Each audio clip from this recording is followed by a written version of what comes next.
Okay, we're back. Test, test, test. 1, 2, 3. Test, test, test. So you guys can hear me. Now can you hear the music?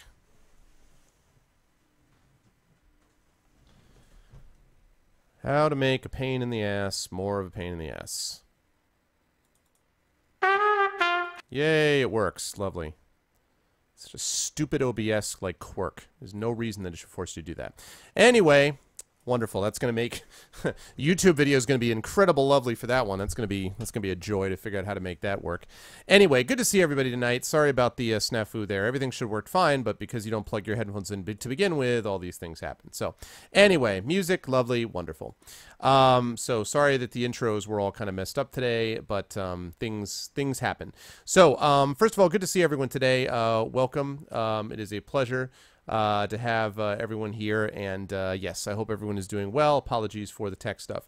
And yeah, what did Dragon say about school? They canceled morning afternoon classes and closed the university until 6 p.m., but 6 p.m. classes are still on, but they opened minutes before class started. Yeah, see, that kind of stuff, Dragon, is just stupid. Like, it's just stupid, because all that means is that I had that happen once, I want to say about 6, 7 years ago, when the university was open, when it never should have been. It was reasonably, it wasn't too bad right where the university was, but everywhere else around it was a disaster area, and so as a result, I somehow struggled my way in, and they ended up having like 3 students in class out of a class of 20. So I'm never doing that again. If there's a situation where it's a complete mess everywhere else, I don't care what the university does, I will cancel class anyway. That's not, however, what happened now. Actually, St. John's has been very good about canceling classes.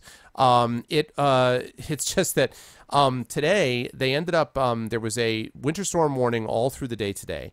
So they ended up having a delayed opening, which would start at 10:30. I'm like, all right. So I gather all my stuff together. I go in, I have my creative writing class, and I actually had a presentation from my friend Norman Cates, who works at Weta Digital. I've talked before about him on stream. He was doing a presentation, as he does for me every year, to my creative writing students.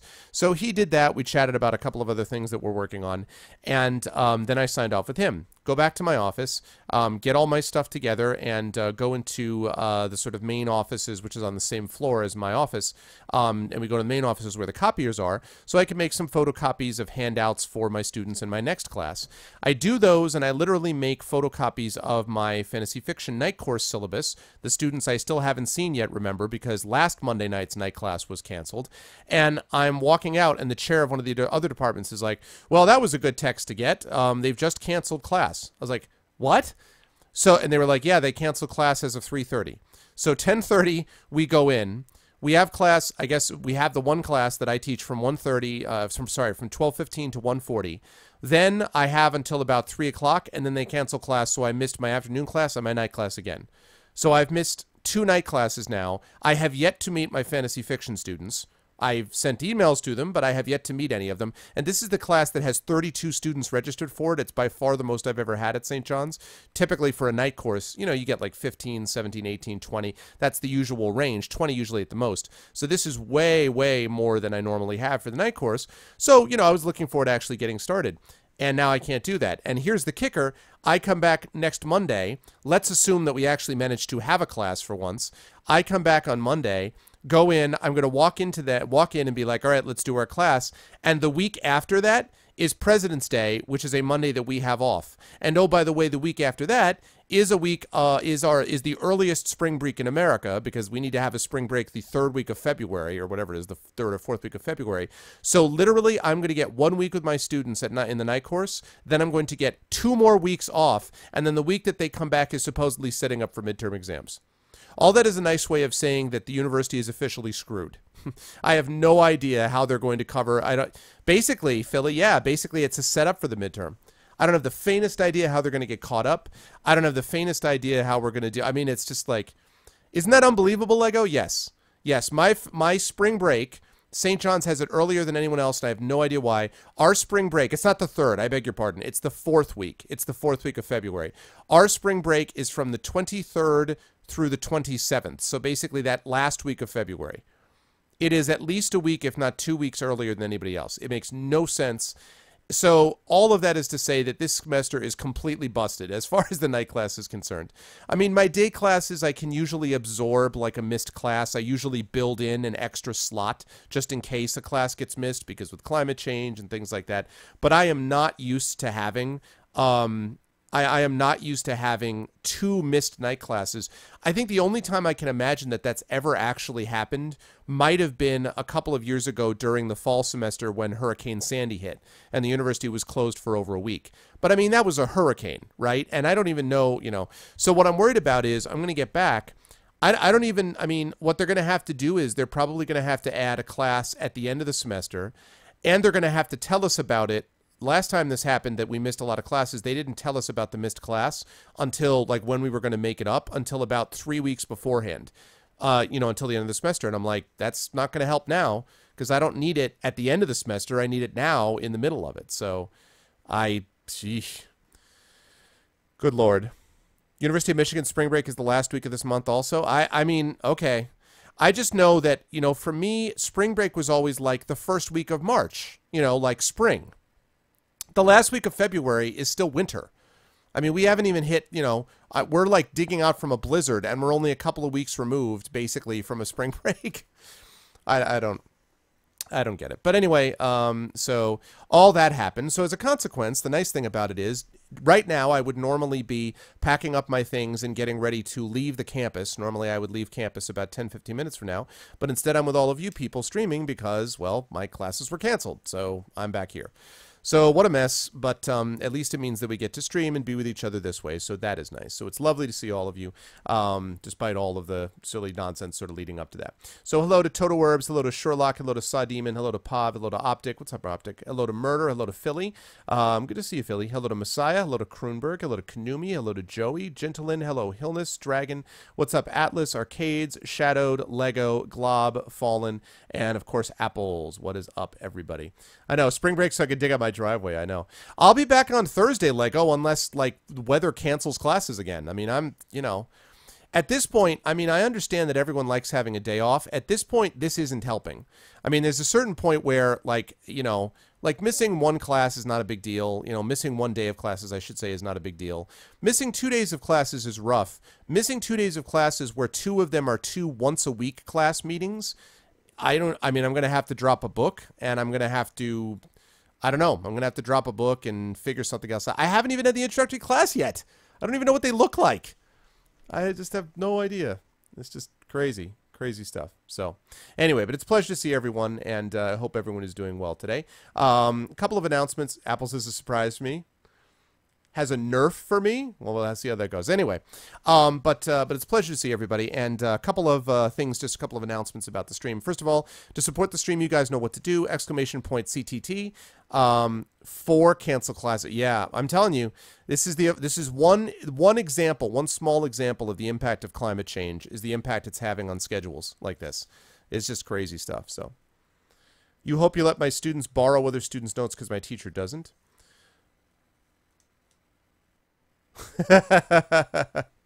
That's pretty funny. Thank you for calling ARV Company Customer Service. Your opinion is important to us. As per your request, Apples has been buffed 35%. Thank you for calling. Have a nice day. That's Nerf Apples, huh? That's pretty awesome. That's funny.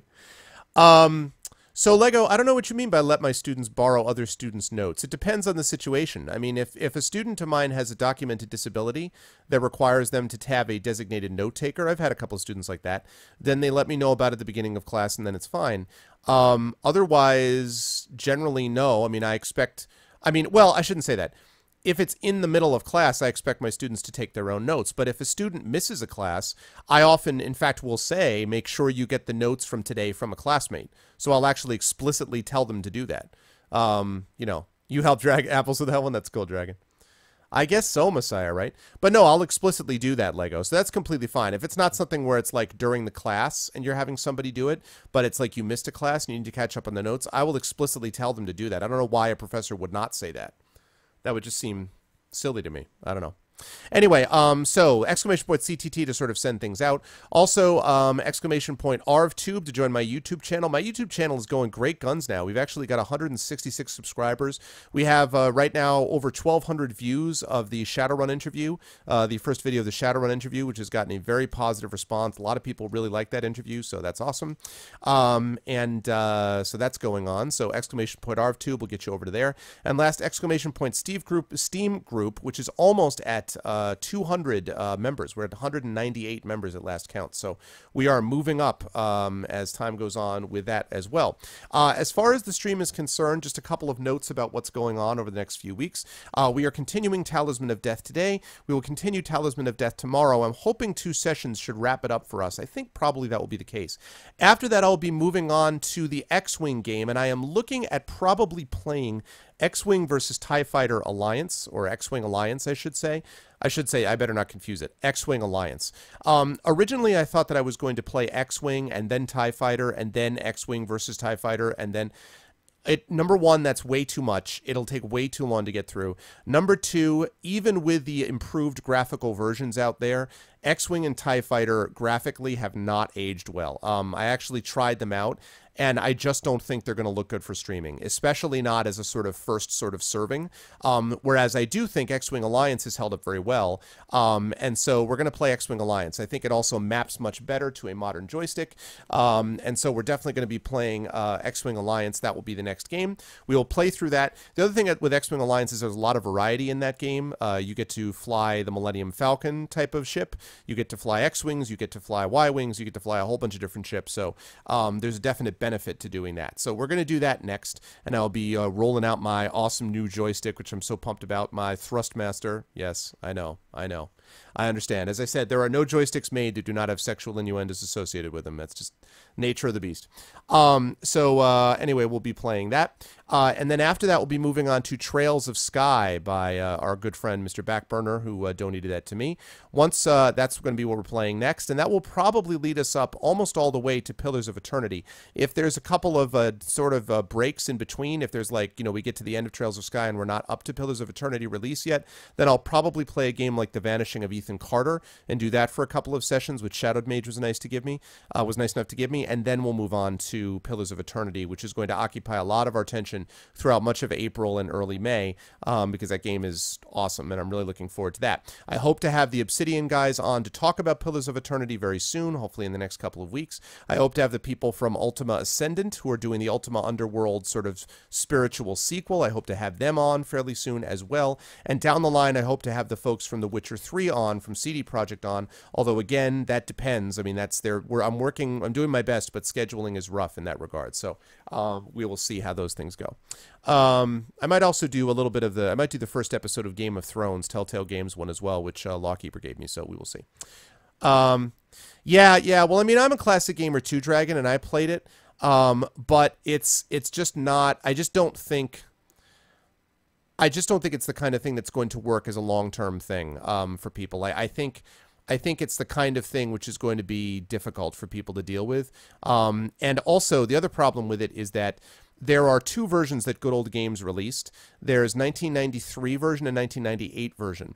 The 1993 version is butt ugly, and also plays in DOSBox, which means that I can technically map my joystick, but it doesn't handle all the joystick button mapping very well, and moreover, it's very difficult to extend the window, so it's like I'm staring at a square in the middle of my large monitor, which is not my favorite way of playing something. The 1998 version can play full screen. The problem with that is that it plays full screen and it hates alt-tabbing, which, as any streamer will tell you, is an enormous pain in the ass. So you forget about, borderless windowed or any of that kind of stuff. And the definitive version is actually the 1994 version, which was basically kind of combined the best of both. For some reason, Good Old Games hasn't released that. So that leaves us with 93, which is butt ugly, or 98, which is better graphically, but is very difficult to stream. And so I think I just to let discretion be the better part of valor. X-Wing Alliance is an excellent game. There's a lot to it. It's pretty meaty. We'll get a good amount of play out of it. And it's not going to be like either butt ugly or impossible to stream. So I think that combination is going to work as well. Oh, very nice. Congratulations, Philly. That's awesome. And understandable. Sleep well. Thank you for stopping by. But congratulations on that. That's cool. So Stanley Parable. Yeah, the thing about Stanley Parable, Dragon, is that I've already seen it played about 3 times all the way through. So I don't really have any interest in playing through at this point because I've just seen it a bunch of times. So that is the deal with that. But I definitely understand. I definitely understand that it's a solid, interesting game. And the narrator a little bit reminds me of Elohim from the Stanley Parable, although it's a very different sort of thing.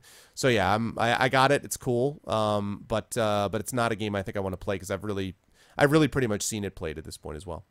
And last thing about Messiah, yes, I have heard about the Life is Strange game, and I just saw it like advertised or whatever.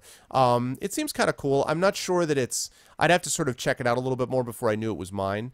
You know, something I'd be interested in playing. But it looks like a kind of good combination, so I will take a look at that and see.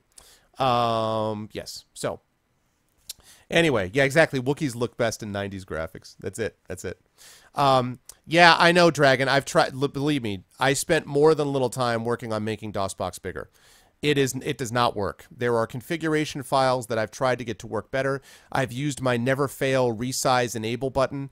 It just has a particular issue with the Star Wars games. It is a very difficult time resizing those windows. So I don't want to spend, you know, frankly, 12 hours working on trying to get stuff together just so I can resize a game, which is butt ugly anyway. And I don't even frankly know what it would look like stretched out. I mean, it looks bad enough in a box, let alone what it would look like sort of stretched out either way. So, hey, Batty, what's up? So, but anyway, so that's what we're looking at. So, hey, Grand Duke.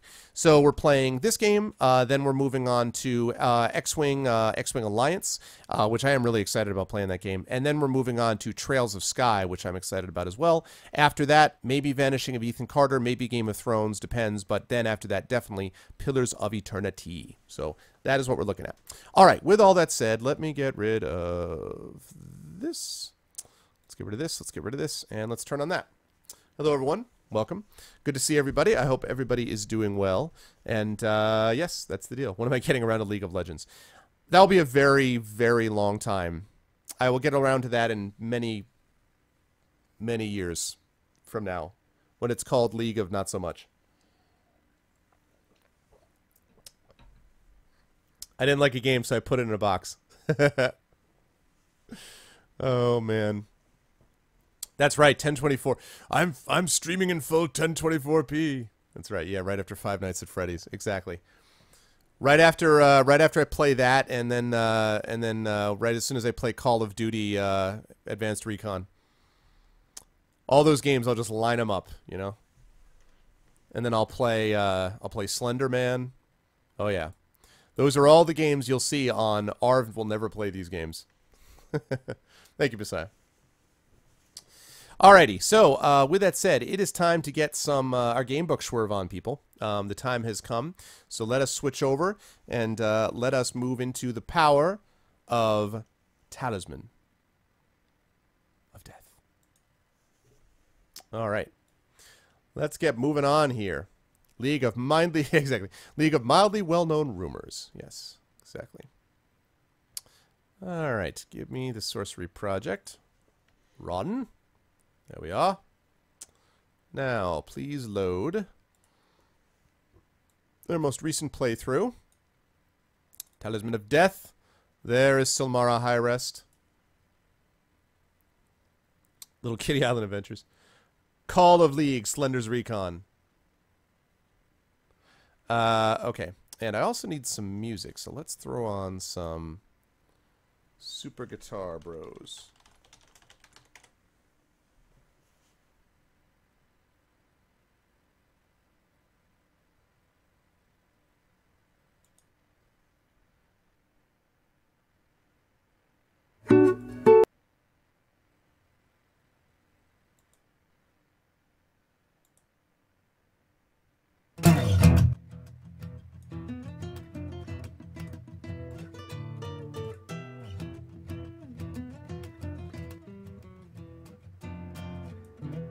Okay, there we go. Icewind Dale. Oh, God. My opinion of last night's halftime show. As I tweeted, Lego, as I tweeted yesterday. What's up, Puff? As I tweeted yesterday, I don't understand why the Super Bowl hired Tim Burton to direct its halftime show. Because that's what we were looking at. Also, I desperately, desperately wanted and I tweeted this also, for Katy Perry to actually jump a shark. It would have been so easy for her to do it. I would have had so much respect for her if she just consciously jumped the shark. One of the stupid, ridiculous dancing sharks. That would have been great.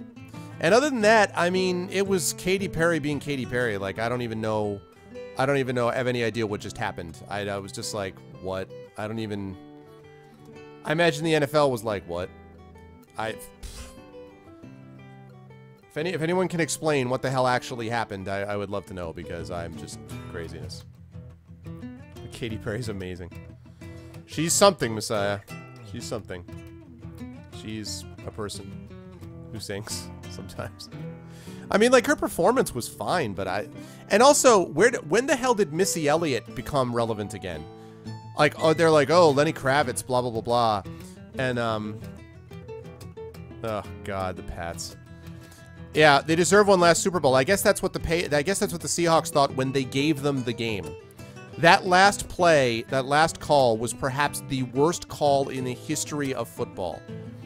You have the most physical runner in the NFL who just ran the ball for 4 yards down the Pats' throat.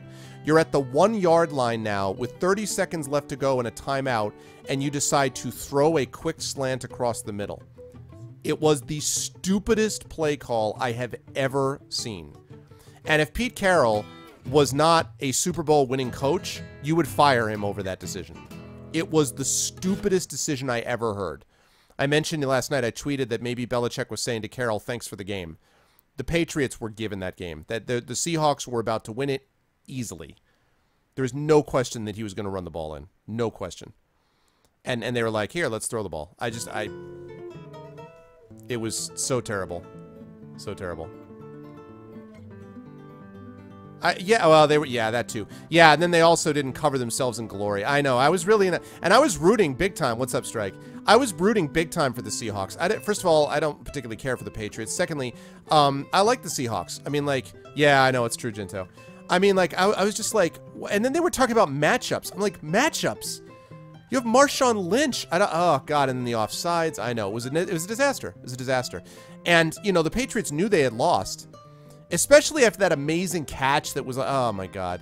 So it was funny because the Seahawks did not even deserve to be in that Super Bowl game, because the Packers should have won and lost because of a miracle. And then the Seahawks should have won and they lost because of a miracle, and the miracle was their brain. That catch was unbelievable. I actually saw it and I'm like, whoa. I thought that Russell Wilson played him really well. I thought he played great. I thought that their receivers actually played surprisingly well, especially in the second half. I thought the defense was shaky. And I think also that Baldwin, the guy, I didn't realize what he had gotten flagged for. That was the guy who scored the touchdown for the Seahawks, that put him up 10, I think. Then I didn't realize what he did. I thought they got flagged for excessive celebration. I guess what he actually did was made it look as if he was taking a crap on the ball. Or he was like crapping the ball out on the field. I was like, really? Really? I mean, they cut away from it on TV so you couldn't see it, but I was like, stay classy, Baldwin. And that guy has done stuff like that all the time. So Seahawks just embarrassed themselves. And I think they were just really, I just think they were incredibly angry. They were angry because they knew they had given away the game. They were angry because they made the stupid offsides penalty right afterwards. But you just can't do that. I mean, you just can't do what they did, and it was just wrong. Just wrong. It's crazy. Yeah. I did think, the other thing I wanted to say was, did anyone notice this? And then I promise we'll get to the game. Did anyone notice, was this the most depressing Super Bowl commercial-wise ever?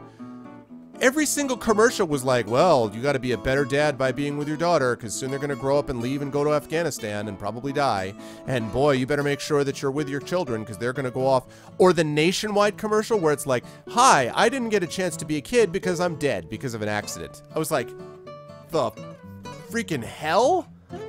What's up, Fallen? I was like, well, are you, what?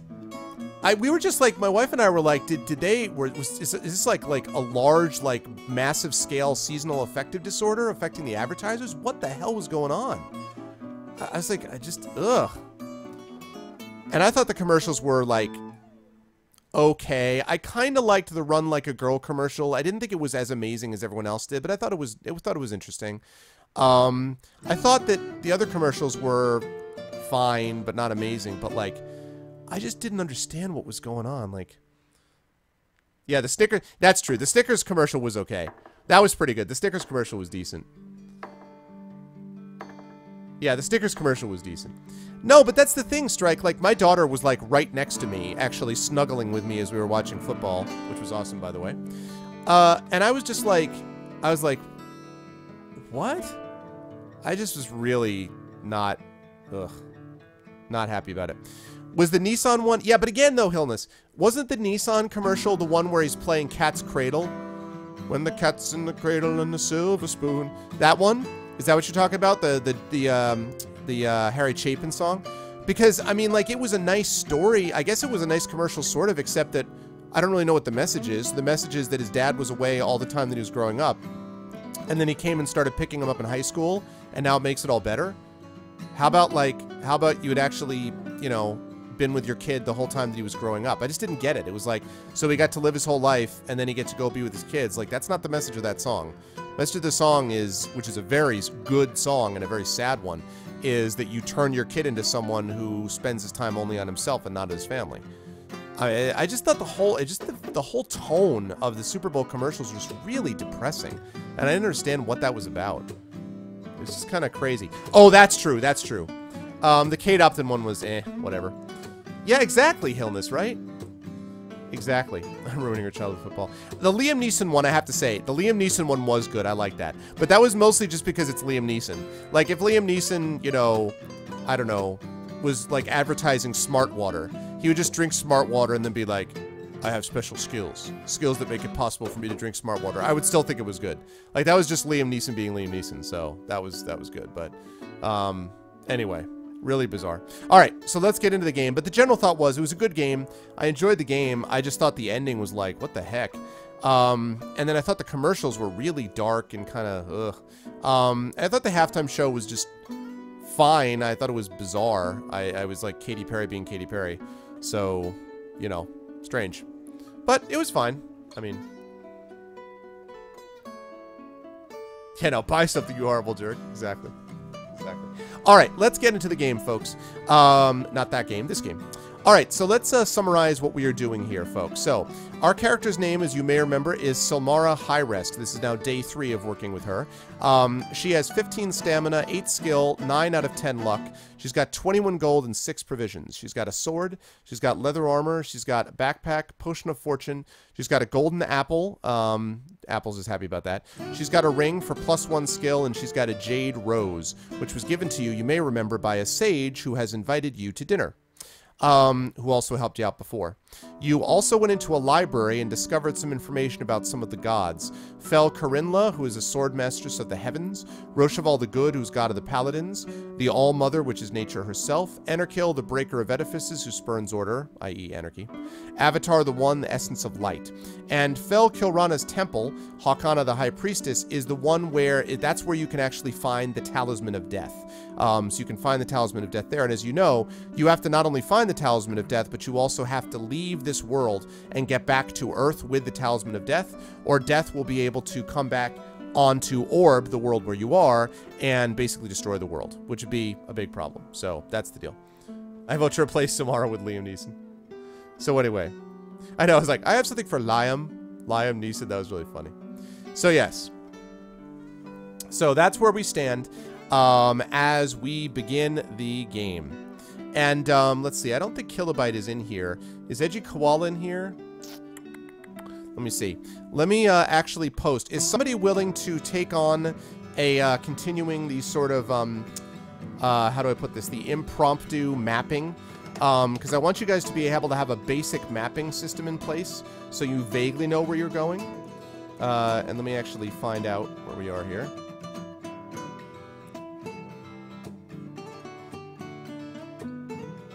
Oh, I guess somebody did nerf apples.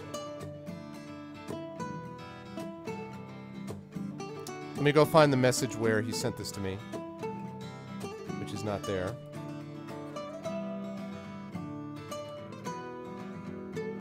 There it is. I know that was funny, Glove. Liam is Liam, I know, right? Okay, let's see. right, hang on a second. Okay, here we are. Oh. That would have been lovely. I almost posted a link to my inbox. That would have been really helpful for you guys. That is not the deal. This is the deal.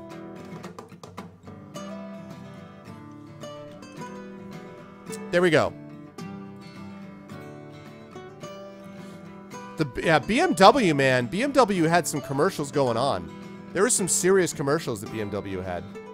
So that is basically, if you guys click on that, that'll show you where you are at the moment. And if someone would not mind sort of taking over and doing that as kind of just like an informal thing, that would be much appreciated. That would be lovely. What's up, Digital? Thanks a lot, man. I got your message. I haven't had a chance to respond yet because I just got home recently. But we might be able to work something out. The only problem with those 2 days you talked about is that I'm normally streaming on those days, but we'll figure something out. And thanks, dude. I'm actually looking forward to talking to you about that stuff.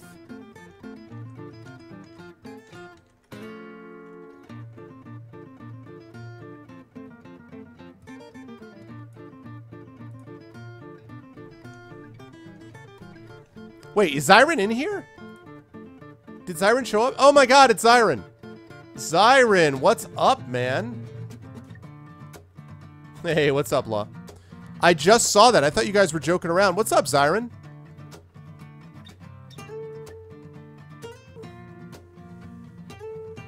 Did you see that BMW with the doors that flip up, that DeLorean style? No, I hear you, man. Yes, this is Super Guitar Bros, Grand Duke, and I highly recommend getting their album, which you can find on Bandcamp. In fact, I should link that someplace. They are really awesome. I love Super Guitar Bros. And that's exactly where I'm at. It's great background music for writing and stuff. Okay, so, yeah, good to see you, Zyron. What's up, bro? So anyway, anyone, anybody, it doesn't matter who, but if somebody could take over the mapping, at least until we get Edgy Koala in here or Kilobyte in here, who are the usual mappers for the stream, that would be lovely. It doesn't matter who, you don't even need to tell me, but if somebody could do it, it would be really great, just because I really want to do that, so. Wow, nice shoutout. That's a serious overpay, man. It's nice, dude. But wait, that's 2,000 Canadian, right? So doesn't that work out to like 658,000 American?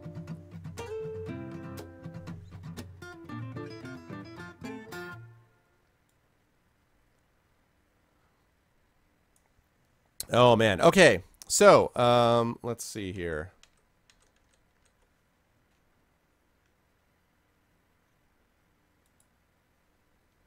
Good. Alrighty, here we go. So we are all ready. We've got all the numbers. We've got all the information.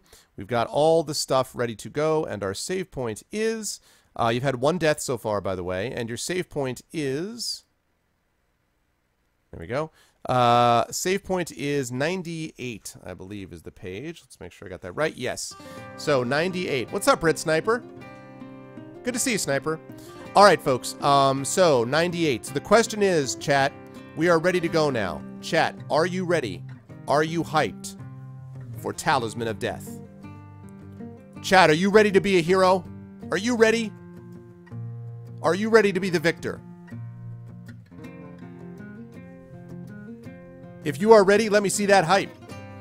Oh, is it nice, Shadow? Let me see that hype.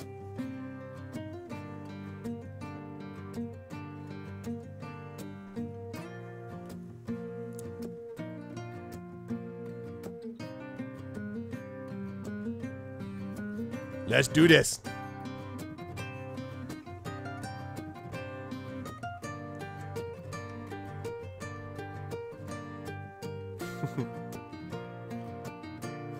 We're ready. What's up, Cracked?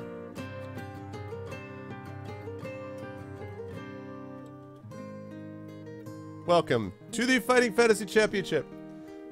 The hype is rising.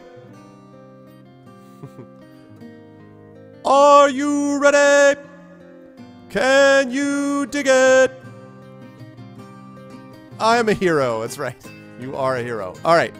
So here we go. So we're going to start on page 98 is the entry, the save point entry, and I just want to describe what the sage is that you met. You may remember this sage actually rescued you after you had the talisman taken from you, and you may remember that these disciples took the talisman from you.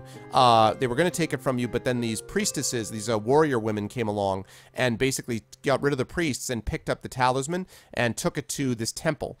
And then this guy came and left you basically in a man trap, like basically a like a bear trap, one of those deals.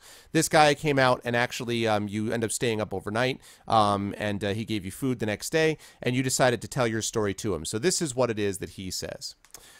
You tell him everything, and he listens with growing amazement. By the way, let me know if the music and mic is the right balance for you guys too. He introduces himself as Apothecus, a sage of history. I have heard of the Talisman of Death.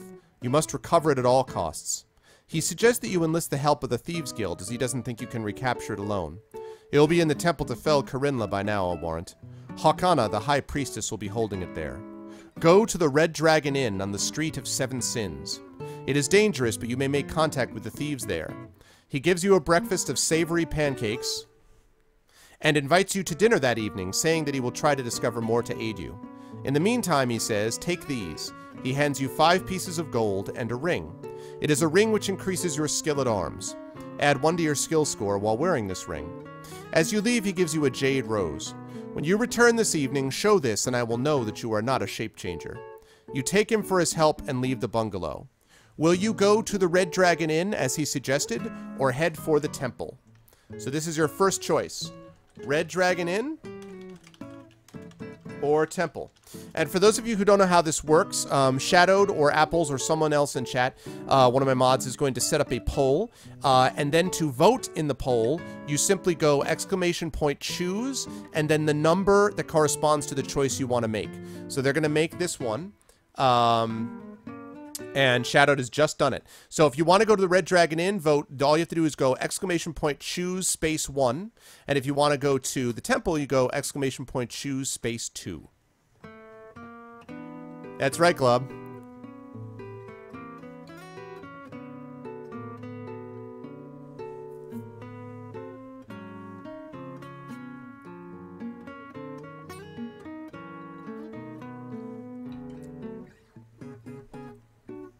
What's up, Wheels?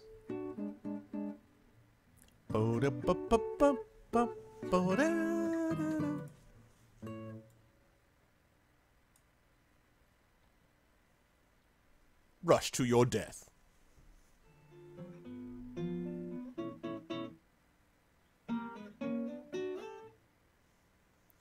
Death is not a valid poll option.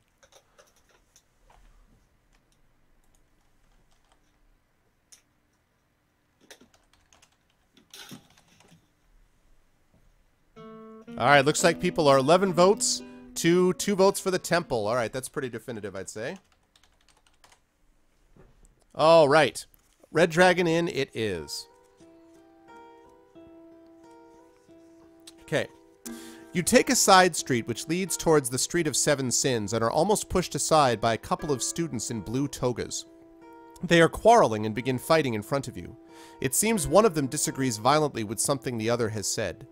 As they tussle, you notice that the angry young man has dropped a small brass tiger charm.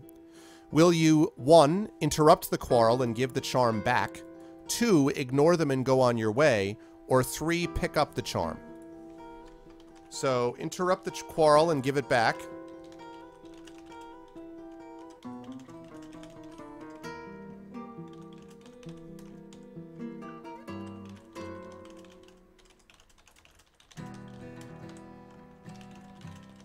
Ignore them and go on your way, or pick up the charm.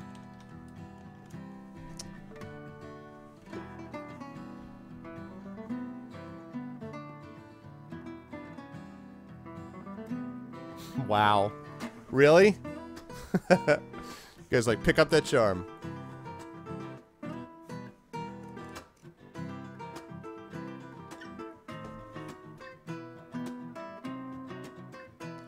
Crime pays. I was going to say crime paid the last time. Anyone who was here in the last time we were playing this, remember how well that worked when you decided to go after the jeweler? That was a big victory. Right, Jinto? Right? bunch of scumbags is right. I like how you say that, having also been involved with this. Oh my gosh.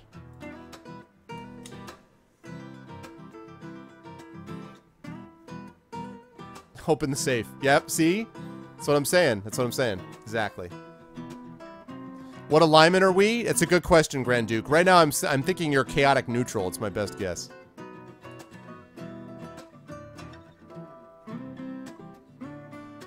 I just wait for the option to go back to work. Not an option here. Not an option. Right, exactly. You pick up the charm and are destroyed immediately.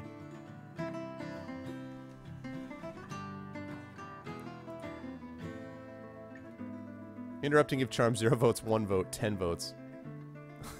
What's up, Knight? Oh, man. Alright, last call, last call. I wanted to visit the delicatessens.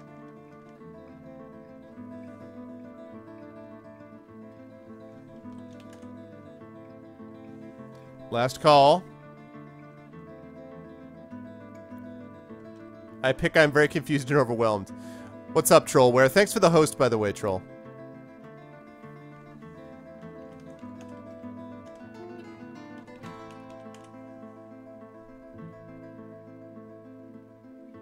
Hey, what's up, Trendane? Good to see you, man. Alright, pick up the charm it is. So you're going to pick up that charm, alright? The brass tiger has a mischievous grin. You hang it round your neck, hoping it will bring luck or protection. Okay. You come out into the street of the Seven Sins and soon find the Red Dragon Inn. Steps lead downwards and the sound of raucous laughter floats up from the smoke-filled gloom below. You enter and walk over to the only part of the dive where it is light enough to make anything out. And specifically, you see... Let me show you exactly what you guys see. Hang on a second here and I'll show you.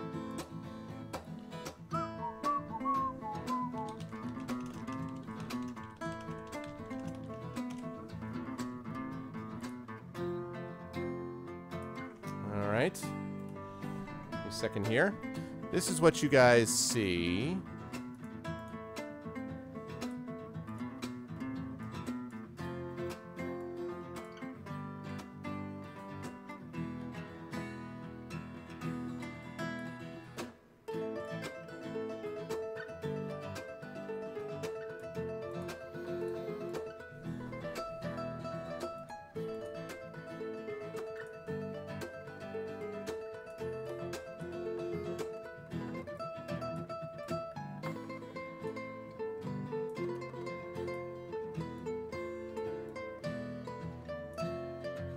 There we go. Alright, so this is what you see. Hey, what's up, Paulo? What's going on, man? Okay. You enter and walk over to the only part of the dive where it is light enough to make anything out. Passing tables and stools, you come to the bar behind which stands the bulky proprietor of the inn. Do you have the brass tiger charm? Well, chat, do you have the brass tiger charm?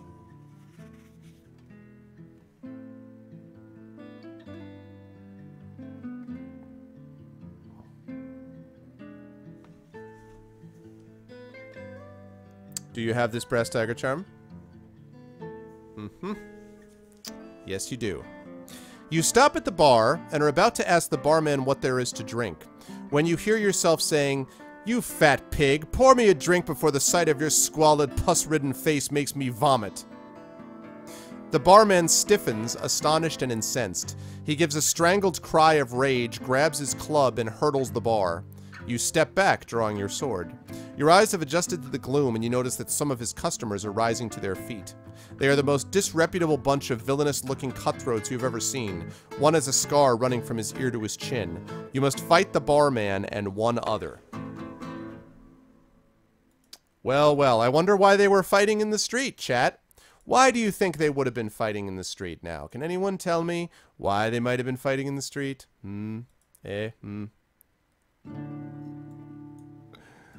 Good times, good times.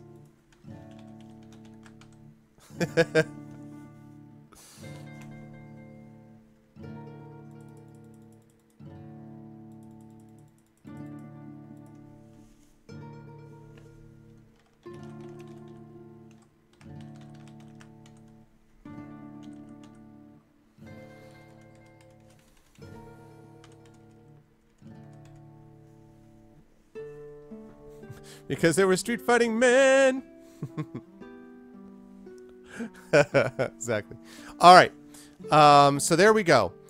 We've got a barman and a first cutthroat. Now, as you guys know, the way this works is I'll give you some information first of all. The way that it normally works is that, because Starbucks was closed, the way it normally works is that you fight both of these guys at the same time, and the way that works is you choose one of them that you're actually going to be doing damage with, and the other one is one that you're basically just trying to keep from being hurt by. So you have to choose one to actually damage. Now, I will tell you that if you can reduce the barman to 4 stamina, so basically if you hit the barman twice, he will scuttle behind the bar, and you'll be left then just with the other cutthroat to deal with. So if you're fighting them and you want to fight the barman first, once you reduce the barman's stamina to 4, then he'll run away. So I'm just letting you know about how that works. So with that said, who do you guys want? You want to fight the barman as your damaging guy or the cutthroat?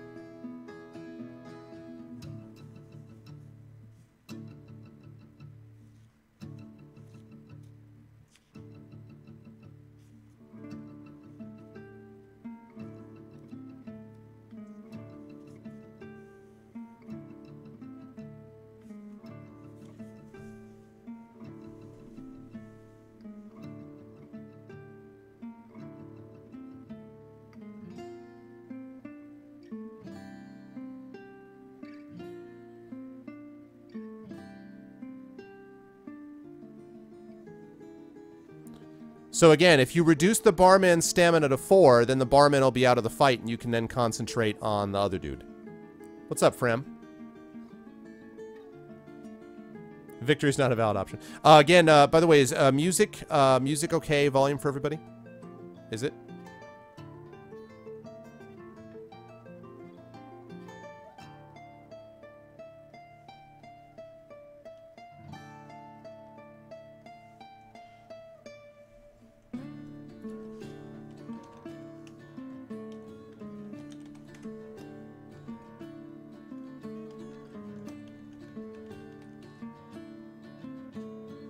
Awesome. Barman. Okay, cool. All right. Let's close that poll. Fight the barman first. All right. Okay, Lego, if you are prepared, Lego, if you are ready, then let's get it on here. Cool. Hey, what's up, Ben? Let us do it.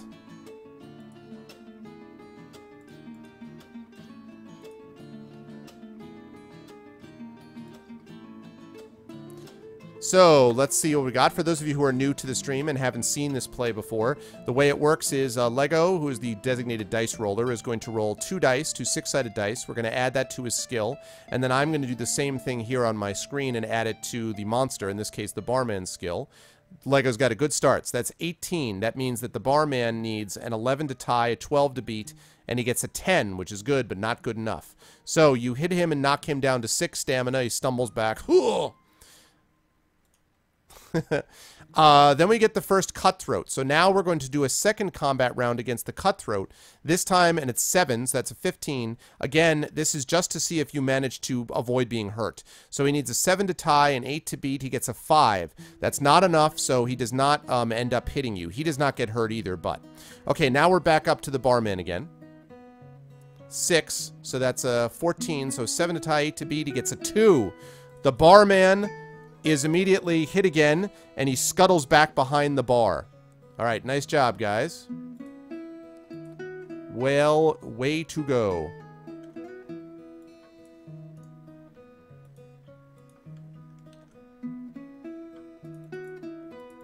Okay, so you got to roll 1 time.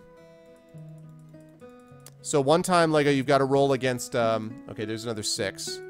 So, let's see if you guys got hit by that. 6 and 8 is 14.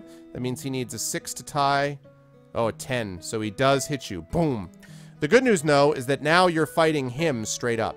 So, 11. 11 plus 8 is 19. So he needs an 11 to tie, a 12 to beat, and he gets a 6. That's not going to get it done. So he gets knocked backwards. The bartender is now hiding behind the bar. What's up, Thorg? So he now manages to, so you're back to the top again. If you can hit him one more time, you may have a chance to deal with this guy.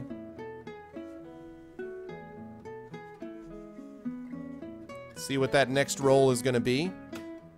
If you win this next round, you pretty much eliminate him as an issue.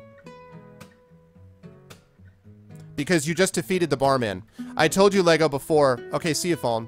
I told you before that if you get the barman, reduce the barman to 4 stamina, then he would run back behind the bar. So, okay, 13. That means a 5 to tie, 6 to beat. He gets a 5 to tie. Sting! So no one hits anybody. So we have to replay that round again. Next round. Redo the roll again against the cutthroat.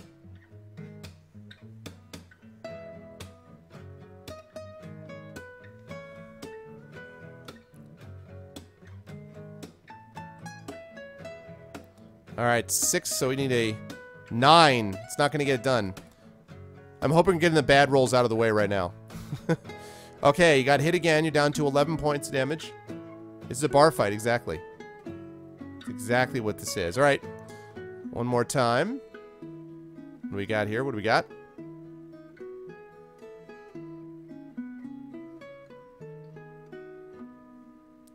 A 7. There we go. And a 5. That knocks him down. Alright. Now, Lego, what you need to do is test your luck. So for this one, you need to test your luck. And the way luck testing works is you roll 2 dice. And if it is 9 or less, which is your current luck score, you lose a point of luck whether you're lucky or unlucky. But if it's 9 or less, then you are lucky. So please test your luck at this point.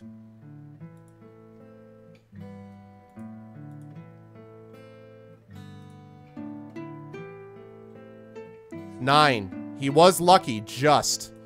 Nice work. Okay, you are lucky. And what that means is... Let's see what happens when you are lucky. During the fight, the brass tiger charm falls to the floor. Now that it is gone, you realize that it was cursed and that it forced you to insult the barman. You make no attempt to recover it. The cutthroat yields, and you are looked at with some admiration and respect. What happened at the bar?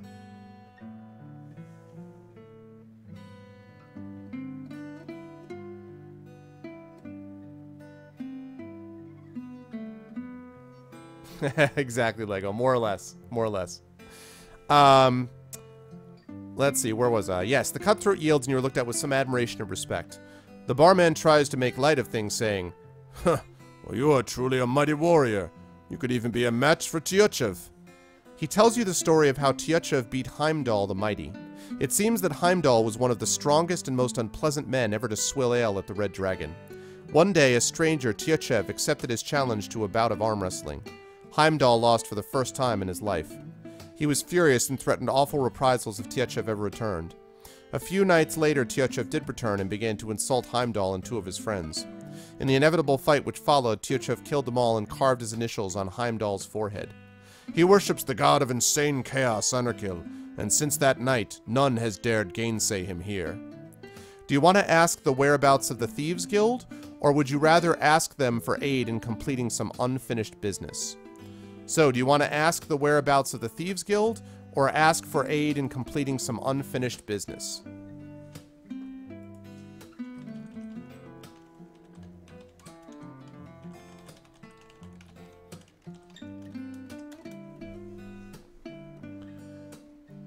Heimdall, yep. Yeah, Tyochev was hardcore, yep. Not always, Lego. Actually, there's some cities where in, you know, allegedly Thieves Guild were more or less operated in the open. Those were sort of more like Rogues Guild, per se. Yeah, so unfinished business cracked. So in other words, do you want to ask for directions to the Thieves Guild, or do you want to ask them for help with unfinished business?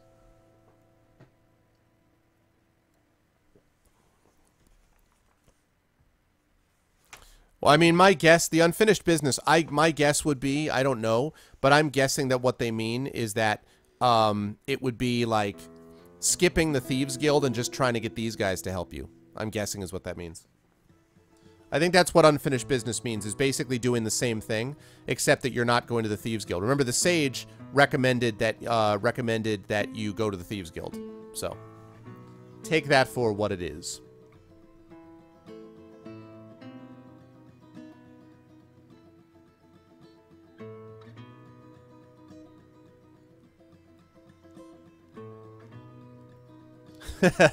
Hey, you look like a sneaky guy. Want to join our club? And then they do some crazy motion, you know, some crazy sign. They're like, everyone's like, you're like, yeah. Woo! That's like the Thieves Guild. I think that's the Thieves Guild sign. Woo! But don't ever do this. Woo! Because that's the Assassin's Guild sign. And if you do this, woo! To the Thieves Guild, or you do this, woo! To the Assassin's Guild, they're not going to be happy.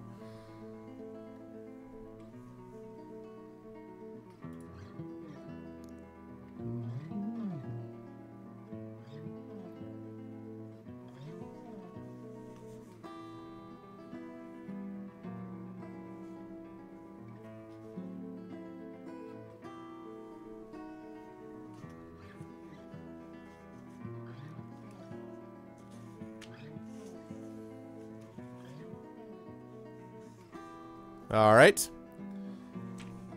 So, what if I go wah? What's up, Shattermage?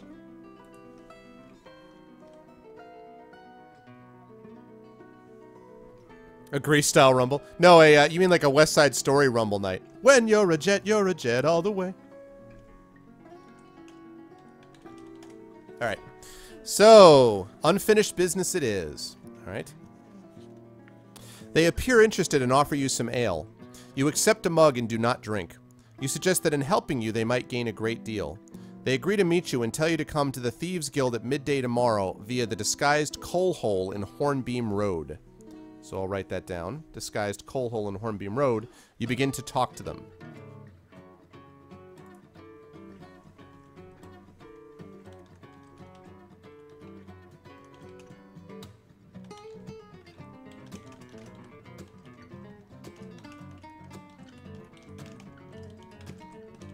Alright.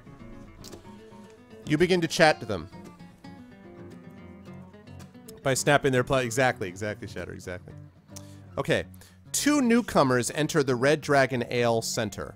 And this is what you see when they enter. You know this is an epic place when you get not 1 but 2 illustrations.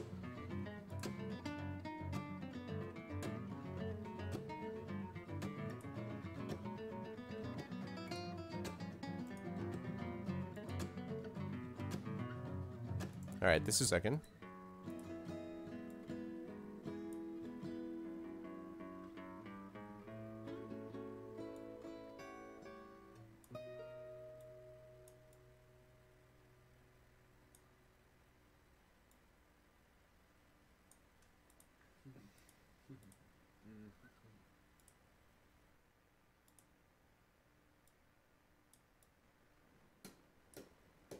Okay.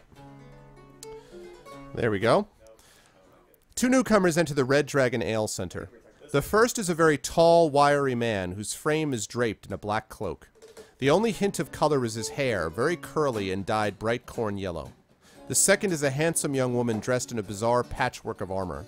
The barman mutters under his breath and forces his face into a smile. "Tyechev, Cassandra, welcome!" he shouts obsequiously. The thieves move away from you to sit at another table. Tyechev strolls to the bar and orders a drink. Cassandra sits opposite you at your table. She ignores you and Tyechev joins her. Will you, number 1, say nothing, number 2, get up and leave the ale cellar, or 3, introduce yourself?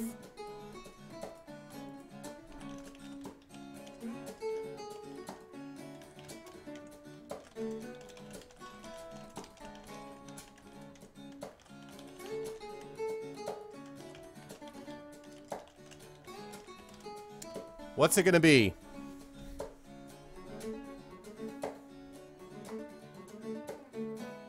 Those are some feisty looking ladies. Alright. That's a man, baby.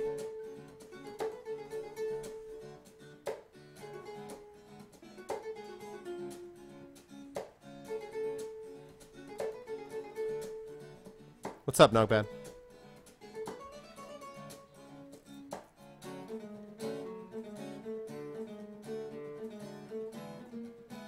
Hi, I'm Hua! Lightning bolt, lightning bolt, lightning bolt. That's funny. I see some differences here. I definitely see chat is split on this one.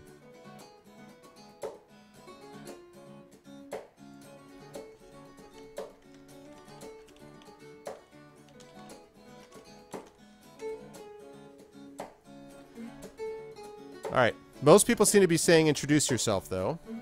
All right.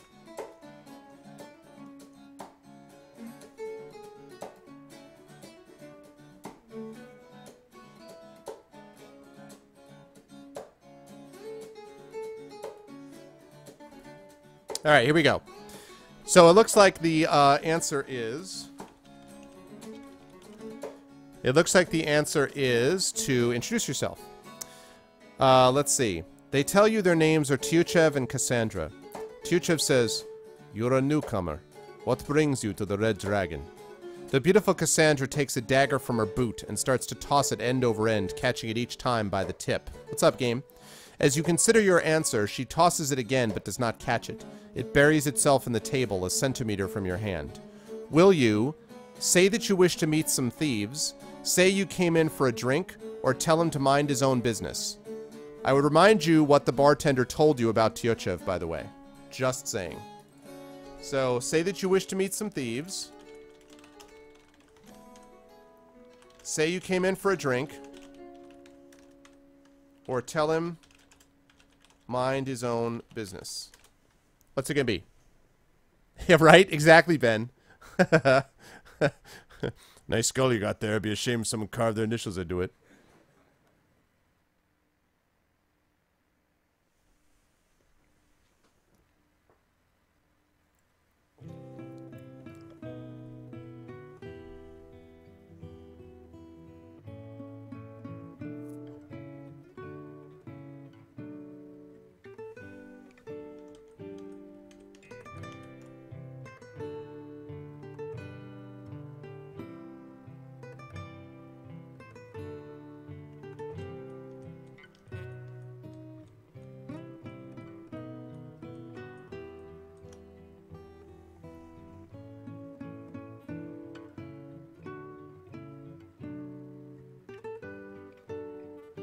Okay.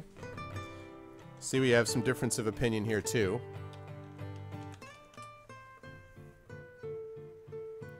Six people say to meet thieves, 4 to vote, 3 to buzz off. You're gonna be undercover cops.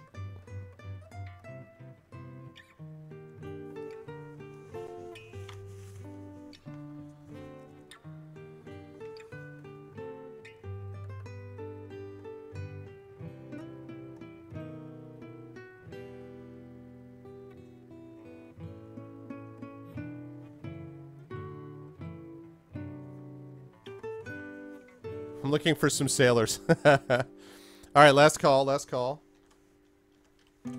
Last call, folks. Last call here.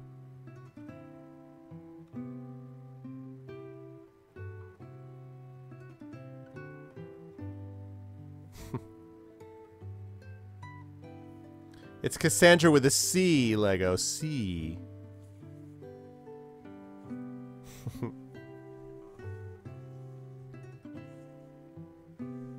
All right.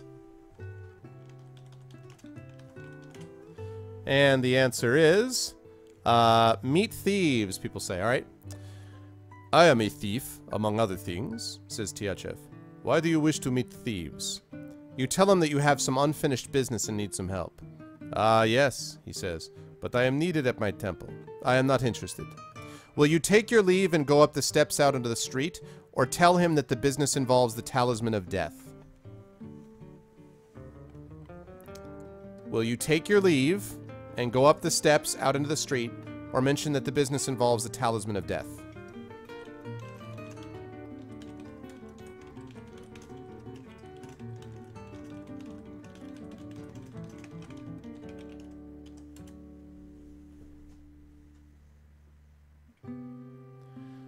Among other things.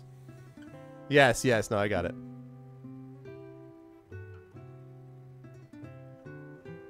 Wow, you guys are really happy to mention this to these people who carved initials in people, huh?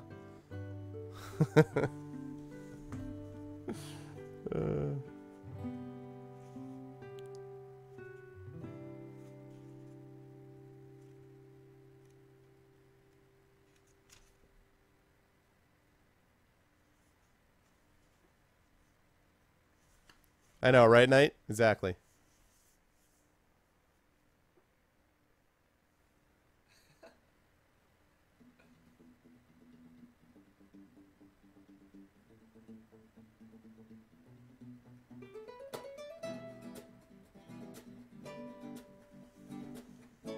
If we leave now, we won't have a shot with Cassandra.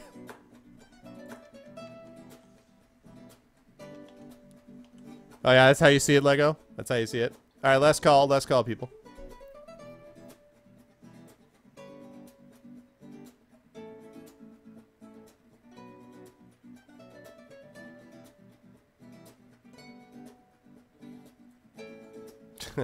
I don't know, Shadowed.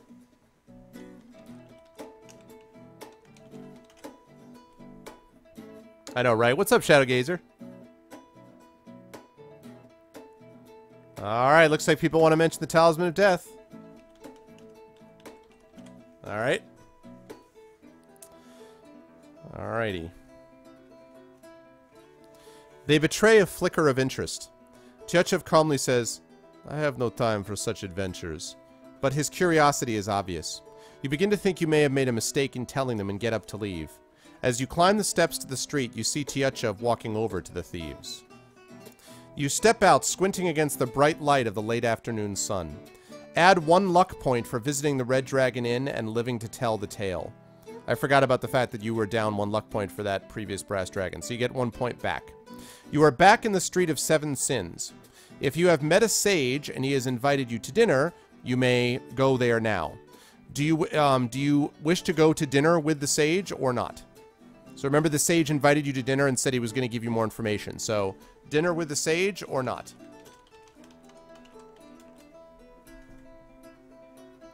They be plotting.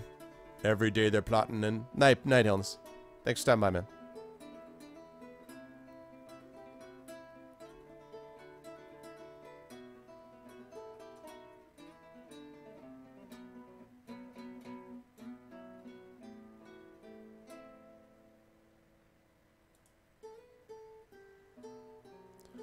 What's it gonna be, guys? Dinner with that sage or not? We're waiting for that poll to pop up. Just give me a second. I wouldn't say it was a wasted trip, Jinto. You actually found information about the Thieves Guild, which is what you were looking for. There you go.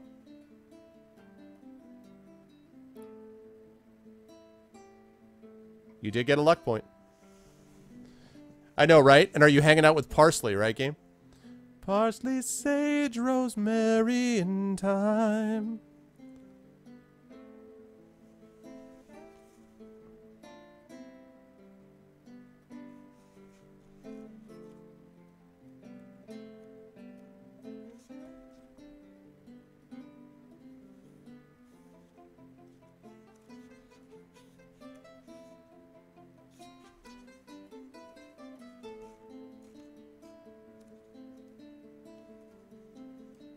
Hey, what's up, Samaria?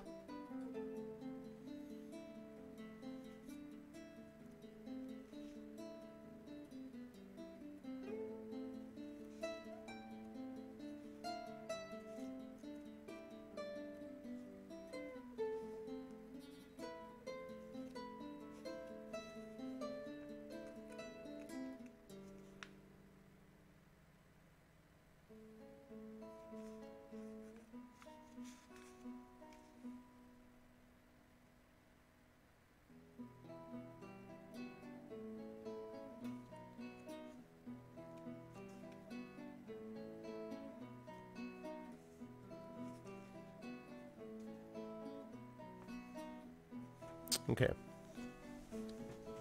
You think so? Tchev's good there? Alright, let's see. Well, maybe... Right. You're supposed to come back and talk with him. Okay. Alright, Sage. So it looks like Sage is where we're at. Alright, dinner with the Sage it is. On your way towards the Sage's house, a small boy runs up to you and asks if you would like to help a very clever scholar and make some money doing it. It won't take long, he adds, tugging at your sleeve. Do you want to thank him but decline and go on your way, or will you go with the boy? So decline and go on your way. Go with the boy. Oh, sorry to hear that, Zamaria. Well, welcome in, man. Hopefully we can help you, you know, kind of think about something else other than that. Sorry to hear that, man.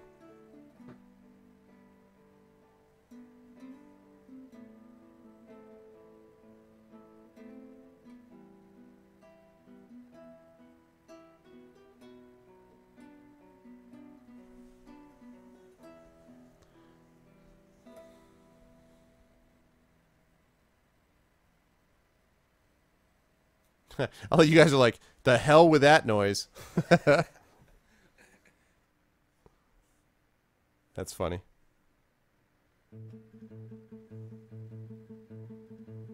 All right. Last call here.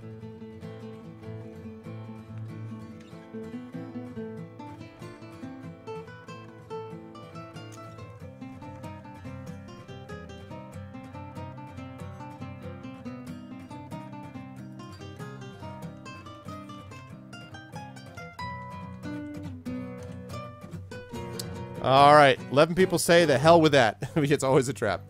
Okay, so you decline and go on your way. Okay. You come to the door of the sage's house and knock. After a few moments, a manservant opens the door. You explain that you have come to see the sage. The servant asks you for the token. And of course you do have the token. It is the jade rose, and so you show it to him. The servant says, "Ah, yes, you are expected. Please come in." You follow him into the parlor. The dining table is laid for 3. Apothecus rises to greet you and introduces you to his friend, Diodorus, a sage who is an expert on travel between the planes of existence. He tells you that there are portals or gates allowing travel between Orb and other worlds. He suspects that you may have been brought from Earth to Orb by means of such a portal. When you recover the talisman, he says, you must leave Greyguilds and walk southeast until you come to the Great Plateau.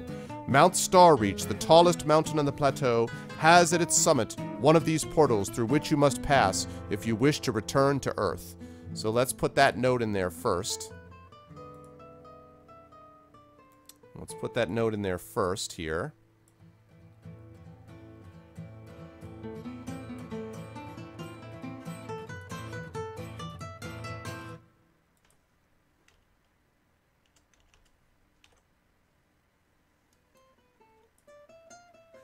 We're almost like... I know. Like, I feel like each video... Too cool. I feel like each video just gets like more and more like that. We don't even like each other anymore. Someone made a comment about that one time. Yeah. Like, it's like, remember in their old videos when they used to look at each other and nod and laugh and stuff? And now it's like they're not even looking at each other when they play. Okay, so let's put that note in there. They must be pissed off at each other.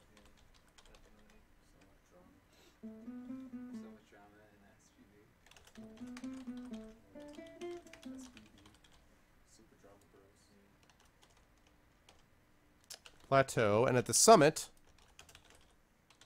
What's up, Magical?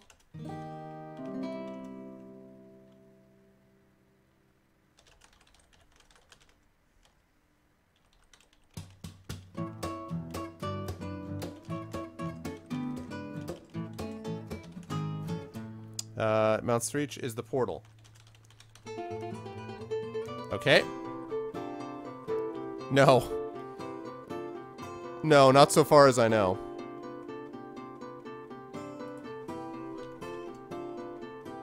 Okay, there we go. There's that. And... now to more immediate matters, says Apothecus. You can leave the city by the postern gate in the cemetery.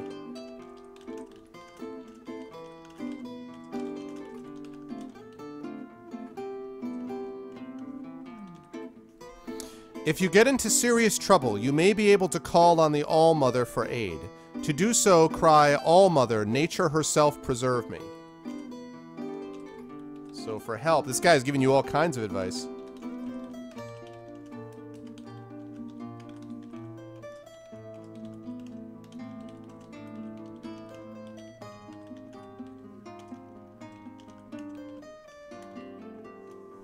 There we go. He makes you repeat the words and you commit them to memory. You note them on your adventure sheet. He explains that the All-Mother is the fountain of all life, the opposite of death. She may be prepared to help you, but only once at the time of your greatest need. However, remember this. No deity can intervene in another's temple. You thank them both and turn in early after the sumptuous meal of peacock basted in spirits of Ra and other exotic dishes. Aw, yeah. You guys know that you guys always wanted a sumptuous meal of peacock, basted in spirits of Ra, right? Who's with me? You wake up refreshed, gain 4 stamina points. Well, looky there. You bid Apothecus farewell, thanking him for all his help and hoping that you won't let him down. You set out to find the Thieves' Guild. I think that counts as another save point. Alright. I think we can get rid of that.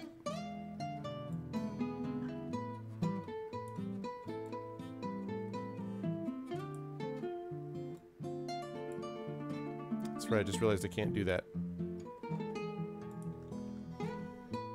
There we go. Now I got it all fit in there. Leave apples alone, I know, right? Okay. You set out to find the Thieves Guild.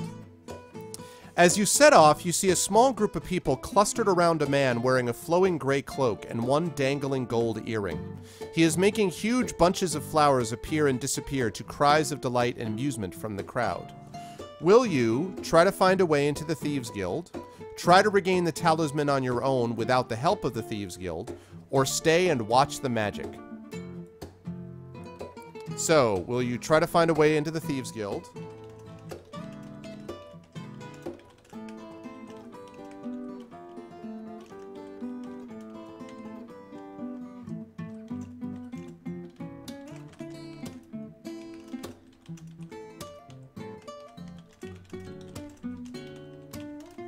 Or stay and watch the magic? Black magic. I know, it's true, right, Troll? Alright, what's it going to be, guys? What would you like to do? Let's see that poll whenever we get a chance. Try to find the way into the Thieves Guild, try to find the talisman on your own, or stay and watch the magic.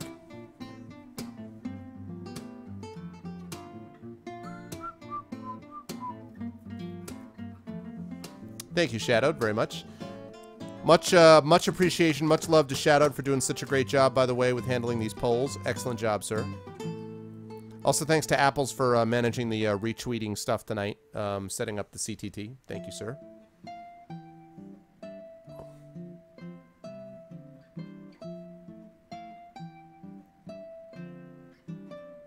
Okay.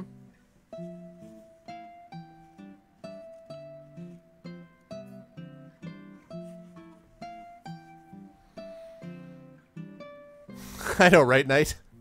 It's funny how these books totally make you paranoid. It really is. It's funny how you just you read these books and you're just like, you know? Paranoia, man. It's not paranoia if they really are out to get you. Always remember that.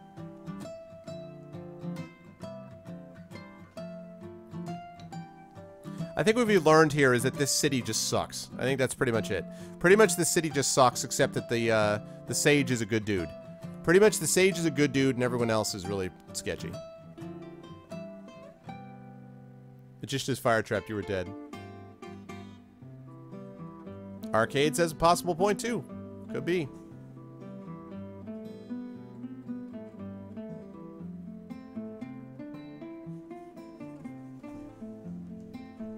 Alright.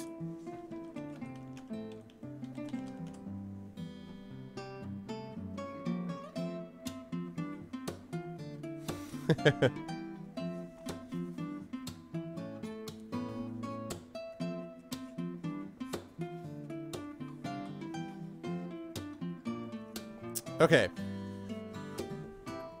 Where's the pancake guy, right? Okay. The magician conjures up... So it looks like... Wait a second. Here. Let me close this. Alright. People wanted to watch the magic. Alright. The magician conjures up a cloud of blue, green, and pink smoke which engulfs the spectators. While you watch, Tyuchev, the man from the Red Dragon Inn, appears from the shadows and enters the smoke. By the time it clears, neither he nor the magician in the gray robes are anywhere to be seen, but the members of the crowd are accusing one another between coughing fits of being cut purses. You realize that Tyuchev and the magician are in cahoots. As you turn to leave, a servant places a silver salver under your nose.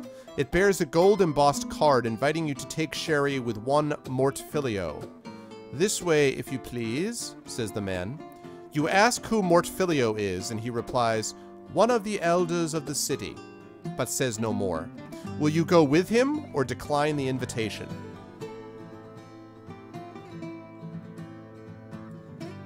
Yep.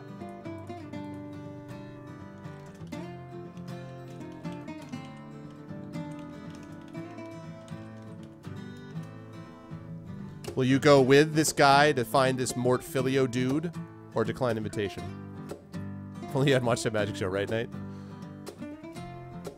Butt magic.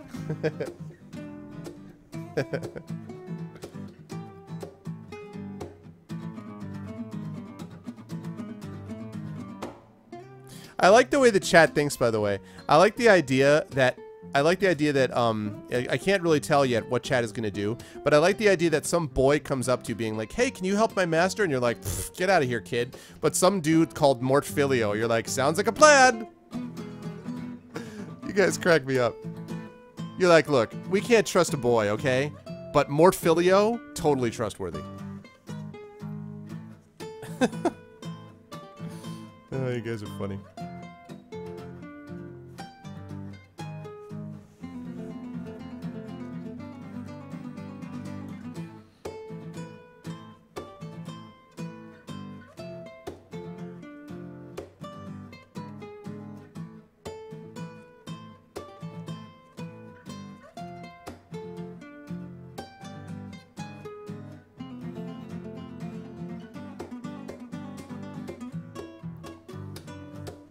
It's PH. PH.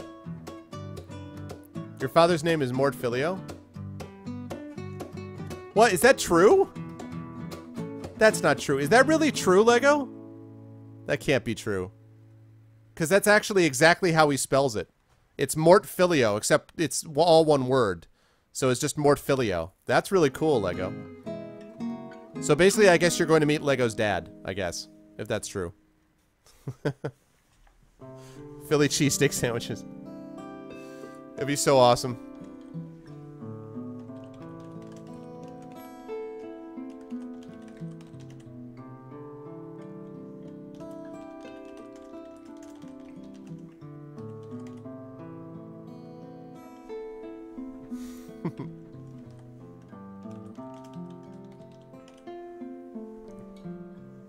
Okay, you guys are going to hang out with Mort Filio. All right. You are led along tree-lined avenues through a quarter of the city you have not yet visited. Ahead of you is a large Gothic building with pinnacles surrounded by bat-like gargoyles. Just realized you guys are out of the Red Dragon Inn now. Before you reach it, the servant leads you into a nearby house. You follow him through to a dark parlor at the back. The walls are made of pale bamboo, and in a gloomy corner a decrepit-looking invalid is sitting in a bath chair, most of his form hidden under blankets. The servant lights 4 large black candles before leaving you alone with Mort Filio. Thank you for coming. It is seldom that I entertain anyone who looks so vital and full of life. His voice is hoarse, and he finds it an effort to speak. The smoke from the candles makes you feel sleepy, but you are startled back to full awareness when a human skull on the mantelpiece starts to talk. This is the one, master. At a command from Mort Filio, the skull lifts off the mantelpiece and hovers, shadowy wings holding it aloft. Kill, says the necromancer, and the skull hurtles towards you, jaws snapping. You must fight the winged skull. Oh, snap, the winged skull! Now you've done it.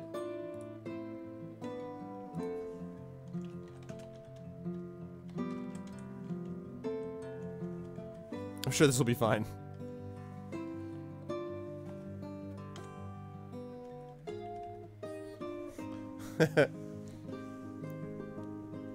All right, winged skull battle time.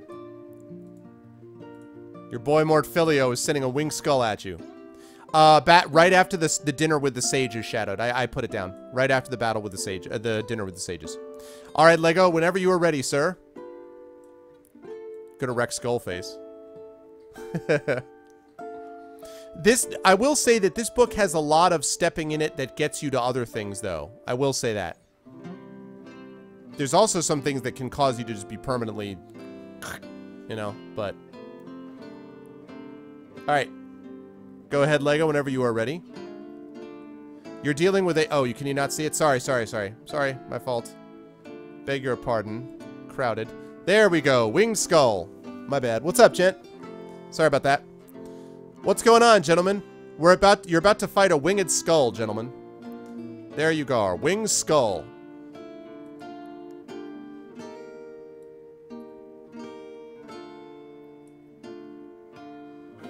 Getting. to see you, Gent. What's up, man? All right. 9, a good start. Good solid start. A 17 as it flies in towards you. There we go. As it flies in towards you. Oh my goodness!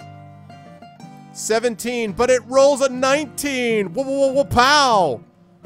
The mighty jaws of the winged skull carved through your defenses. Oh my goodness. That is just madness. Awesome, Jet. The skull dash dash. All right, next round, next round. You got to recover from that one. Flies around you. 9 again. This time it rolls a 9 as well, but that is not good enough to beat it. For you to beat, or it to beat you, rather. That time you do actually hit it. You smack it a blow, you crack it in the side of the skull. It flies up.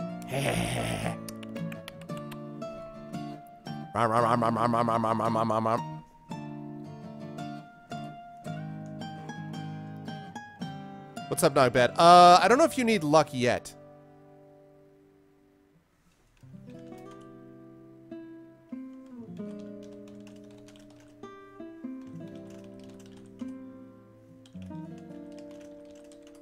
Okay, so we'll do 5 and then a 2. So 13. So he needs a 6 to tie, a 7 to beat. He gets a 5. So he gets knocked down. And that's a good thing, because this next roll is a 2. That's a 10. So he needs a 3 to tie, a 4 to beat. And he does beat you. Not by much, though. All right, here we go. Now he's got an 8. So that's a 16. Needs a 9 to tie, a 10 to beat, and he gets a 5. You crush the skull into pieces. Bone flies all over the room. You just smash that thing. Slam! You destroy the winged skull. You smash the skull into splinters of bone, but Mortfilio has not been idle. The walls of the parlor are not bamboo, but are made from the bones of the necromancer's victims. He summons them forth to attack you. And let me show you what you guys see.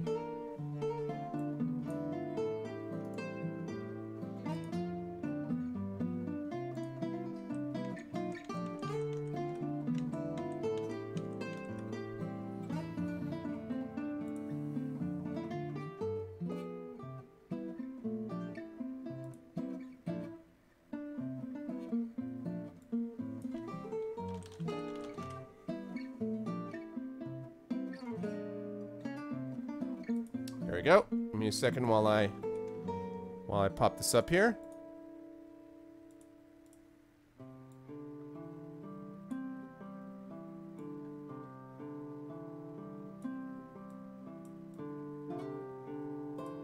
Nice guy, this Mortfilio, huh? Huh? Who's with me? It's like you're back in House of Hell. This is what you see.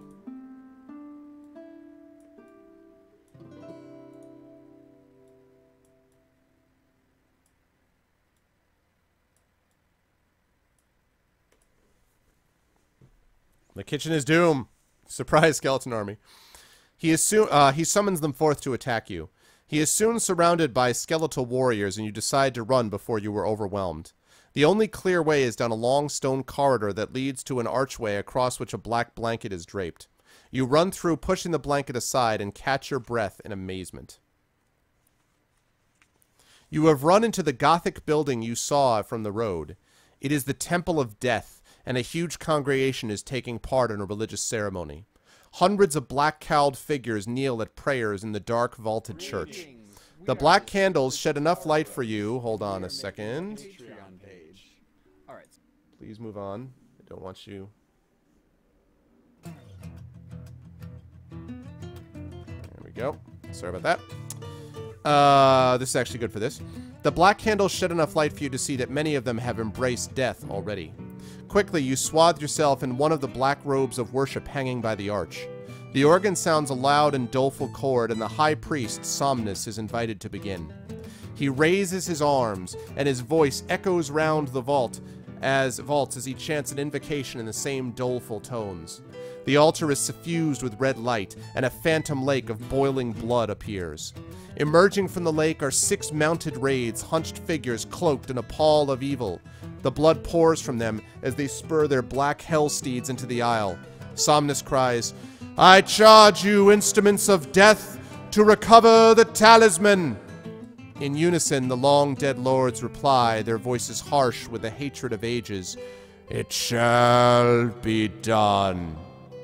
The congregation sighs with a mixture of fear and awe. You notice one of them walking to the back of the church, where he places a helmet on his head and disappears completely. Will you, 1, melt into the congregation and kneel down, 2, make a run for the door, or 3, put on one of the helmets as you saw the congregant do? So, melt into the congregation, kneel down, make a run for the door, or put on one of the helmets as you saw the congregant do.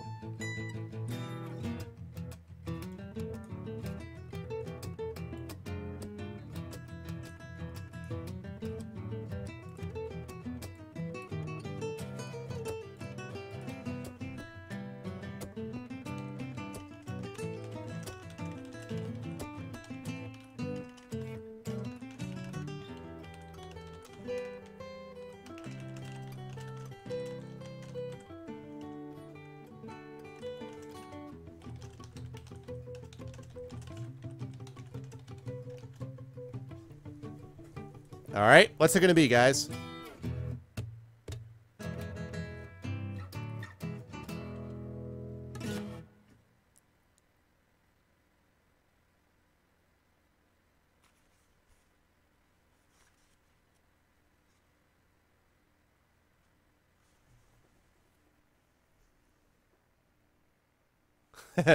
Everyone in the helmet shall be sacrificed. That's funny.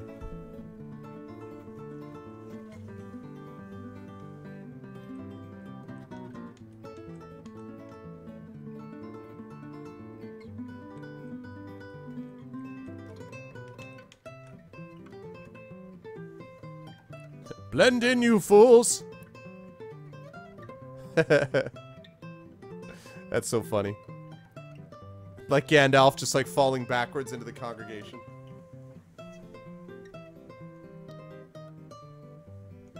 This music, on the other hand, does not seem really to fit the mood.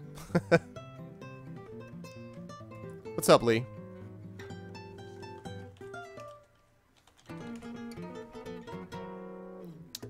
Wow, we got a real... Okay, so we've got 3 votes for Neil, 5 votes for make a run for it, 5 votes for put on a helmet.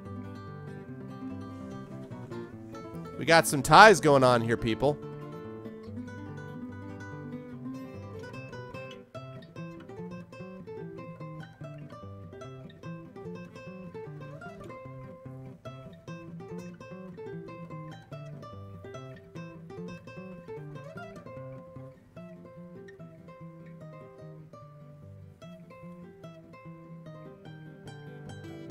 Yeah, what's up with that? Let's get a few more votes in here, people. You can do it! Get a few more of those votes. Ah, the problem with that, Apples, as you remember, the problem with that is that you are not allowed to call upon another deity in someone else's temple. This is the Temple of Death, so the All-Mother cannot help you here. Good thought, though. And clearly they thought about it, too, when they were making the book. They're like, we better not do this, because... You're too busy eating Five Guys to vote, but you're not too busy to actually type in /me, too busy to reading Five Guys to vote, really? Is that how it works, Thord? I need another vote, guys, to break this tie.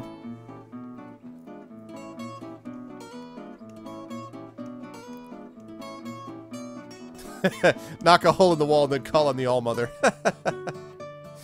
Like, you just lean your head out. All-Mother!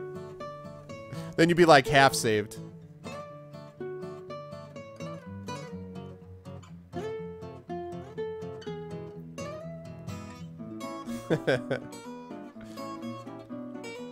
It is, yeah, it is solid. All right. There we go.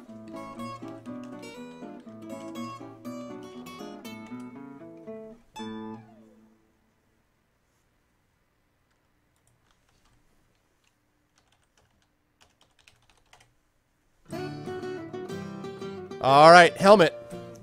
Helmet is the answer that has been picked. Okay. Okay. Worshippers make way for you as you walk towards the helmet, your face shrouded in the cowl of the black robe. It is standing on a table and is made of interwoven silver bands. You place it in your head, place it on your head, and find yourself outside in the street. The helmet bestows quickness of thought and reaction to its wearer. Add 1 to your da-da-da-da-da-da-da-da initial skill score. You guess that powerful priests of death use the helmets to come and go from the temple without being seen. Feeling lucky to be alive, you set out to find the Thieves Guild. Well, I'll be damned, people. The helmet did not kill you. How about that?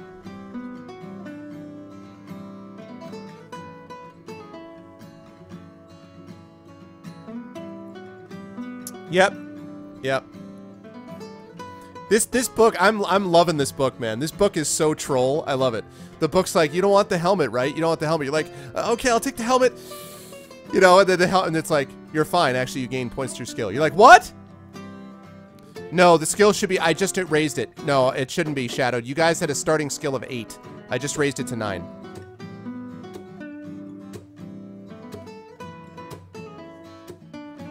See, that's what I'm saying, Jinto. I assume you praise the All-Mother. I mean, that's what I would do if I were you. Let me also make a recommendation, by the way, just so you guys know. Right now, you're sitting at 11 out of 15 stamina. Do you guys want to eat a provision? Because you have 6 provisions right now. So if you eat a provision, you'll be down to 5 provisions, but you'll be at full stamina. So I'm just letting you guys know. No, you had a starting skill of 8. 8. 8. I just changed it. Shadowed, I just changed it. I just changed it to 9 just now. I just changed that bottom number. It was 8 before. I just changed it to 9. Praise Helix. So yeah, it was actually a starting skill of 9. Starting skill of 8, which has now become a starting skill of 9. Now, do you guys want to eat provision? Yes? Should have eaten more pancakes. More savory pancakes, right? No, so the skill ring is not cracked. The way it works is that most things in the game, if you get them, it doesn't increase your initial score. The helmet you just got was an exception. But most of the things that you get, if it says it raises your score, you can never go above your initial score. So you've got a ring there so that if you ever lose a skill point, the ring will keep you from losing that skill point. Basically, you'll lose the skill point, but the ring will help you maintain your skill. But as of right now, it's just kind of sitting there on top because it doesn't do stuff. So... And as far as the reason for eating, I mean, it's basically because you have to build up your health as well. So, I mean, listen, you just escaped you just freaking fought a flying skull, escaped a bunch of skeletons, and got out of a cult worshipping meeting. I'd say you're hungry. I'd be hungry after that. Okay, so it looks like everyone is in favor of the provision. So down to 5 provisions. You are now up to 15 out of 15 stamina. All right. So where are we? We are up here. Okay. Have you been told about the storm? Okay, so here we go. Now, you come across a storm drain in Hornbeam Street near the Thieves Guild. Do you wish to go into the storm drain, or do you wish to pass on and go to the Thieves Guild directly? So, storm drain.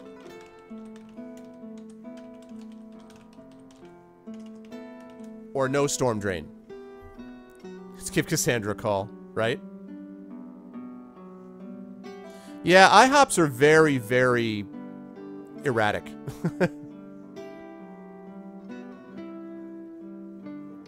Should have had a Snickers bar, right?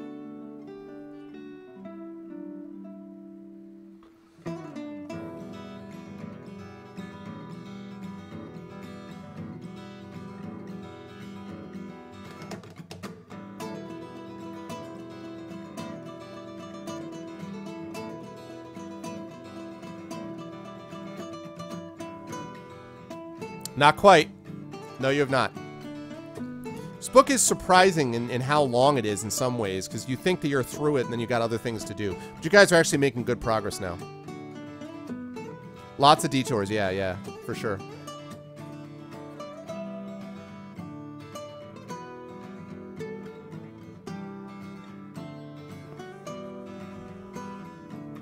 It's a bunch of Snickers. I mean, it doesn't say what your provisions are, you know? Enough grinding.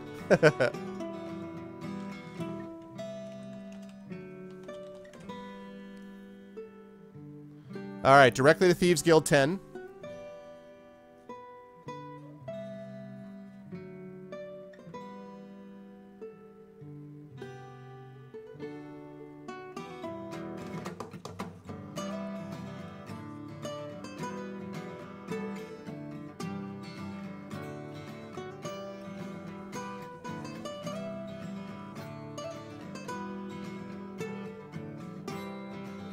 Alright.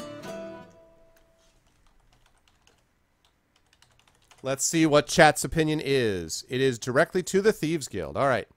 Yeah, no platinum this run, right, Cheddar? You turn left down Hornbeam Road looking for the coal hole. You see what looks like a coal cellar at the back of a dilapidated warehouse. You duck into it and find a small crawlway hidden on the other side of the pile of coal. You crawl down a chute and out into a small passageway that winds for some distance beneath the city. You come to a door and push it open. You step into a magnificently furnished room. Evidently, the Thieves Guild lacks nothing. A group of men is waiting for you, lounging on sofas. Some of them you recognize from the Red Dragon Inn, in particular, the one with the scar running from ear to chin. Scarface looks you up and down for a moment. Then he says, "Right, I'll get the Guildmaster. We'll see what he has to say." There is an uneasy silence before he returns with another man. And let me show you what he looks like. Yeah, Thieves Guild is right. Let me show you guys what he looks like.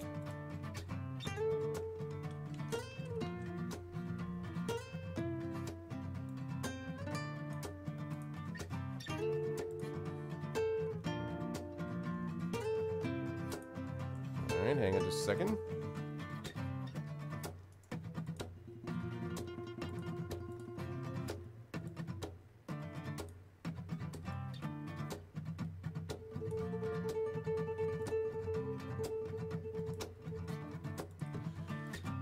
And you see Chris Christopherson. No, you don't see Chris Christopherson. You certainly see some dude. This is the guy you see. No, you did not fight Scarface in the bar. Actually, wait, did you fight Scarface in the bar? I think you did. Was that the cutthroat that you fought? Yeah. So that's the guy you talked to. Remember, you didn't kill him. You just, like, reduced his stamina or whatever. That's right, I forgot about that. Alright. Scarface says, "This is Vagrant, Guildmaster of Thieves."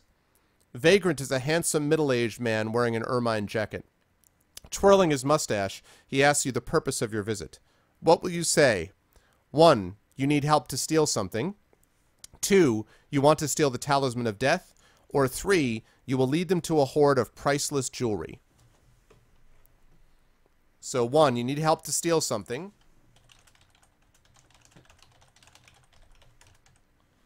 2. You want to steal the Talisman of Death. Which is what the sage had recommended you say, by the way. The sage had recommended that you tell them that.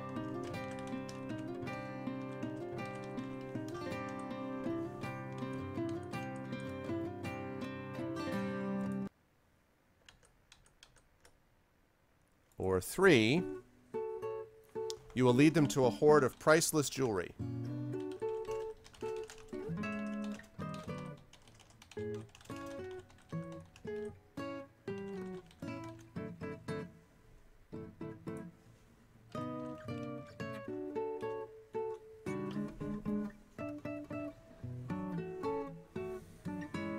Honesty, brah. I'm skipping it. The only reason I'm skipping it, Ben, is that I'm nervous about VOD muting.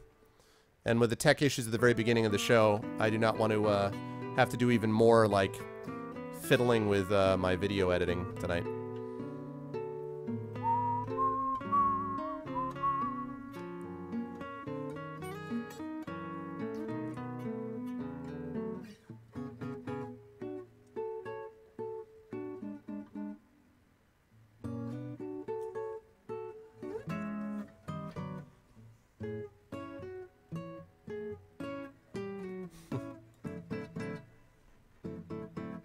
Too late, stream muted.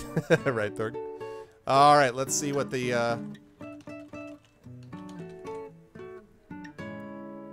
Alright, a lot of people say stealing the Talisman of the Death. That's all because you like the Sage. You guys like the Sage. You're like, yeah, thank God. Some guy is not trying to kill us. Alright. Okay, Talisman of Death it is. There is a hushed silence broken by Vagrant. That is indeed beyond price. He suddenly barks out an order. We'll mount an expedition before they move the talisman. This is, Thorg, this is the Nintendo Wii theme. Done by Super Guitar Bros. We'll mount an expedition before they move the talisman. It is market day. A good time. Scarface, Jemmy the Rat, Bloodheart, and young Lord Min, you'll accompany our friend here. Some hours later, when they have finished their preparations, you set off. As you leave, you see a piece of graffiti scrawled in blood on a wall. There is no honor among thieves. You resolve to be on your guard. Scarface leads you through a maze of back alleys into a building that Jemmy the Rat tells you is a safe house. You climb onto the roof and continue running across the rooftops of the city. Soon you are on top of a tall house just below the top of the temple to Fel Karinla. Bloodheart, a hulking silent fellow, takes a rope and grappling hook from his shoulder. He effortlessly throws it round the top of one of the temple columns. He secures his end to a chimney stack and walks across on the tightrope he has created. You all manage to cross hand over hand and join him in the temple eaves. Jemmy the Rat, a wiry man with fingers like spiders' legs, finds a skylight and, true to his name, prizes off the bars and picks the lock. Reaching inside, he disarms a trap containing a poisoned dart. You marvel at his nimble-fingered skill. They lower a rope and you all drop down to the top of a staircase. You catch sight of an old serving man passing a doorway on the landing. The others have not noticed him. Will you silence him in case he has seen you, or ignore him hoping he didn't see you? So, silence the guy?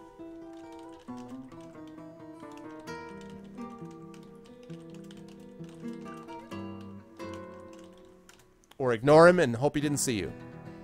Yeah, probably apples. Yes, yes, he has 8 fingers. Really useful.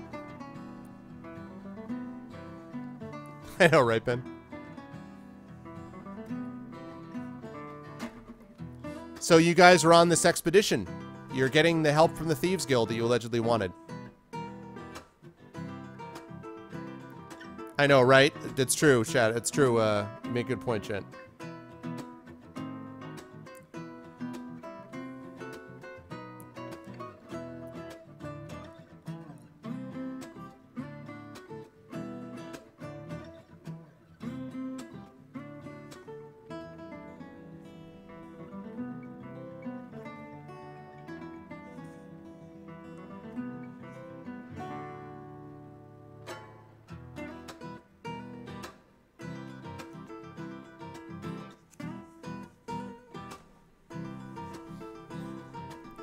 I know, right? Exactly, Trendane.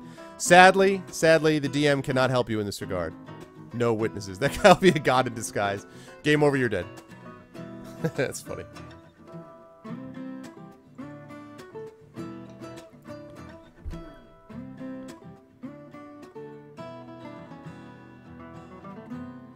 Yeah, it's true. All right. Last call, last call. Last call to get in your vote. Last call to get in that vote. Last call for that vote.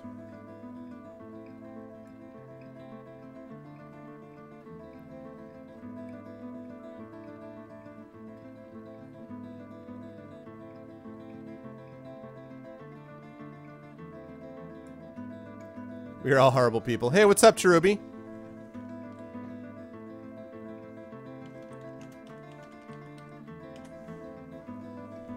Okay. Silence him it is.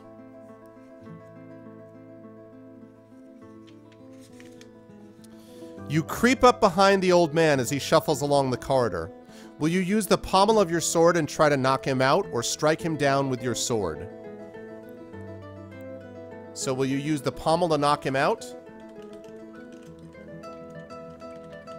Or strike him down? There's your choice, gent, that you were looking for. Yep. You stuff a donut in his face. Knock him out or strike him down?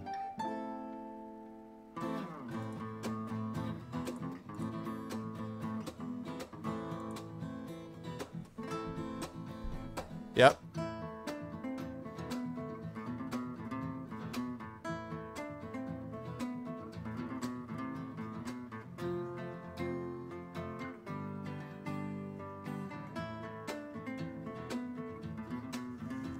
Everyone's like, non-lethal, non-lethal, non-lethal, non-lethal.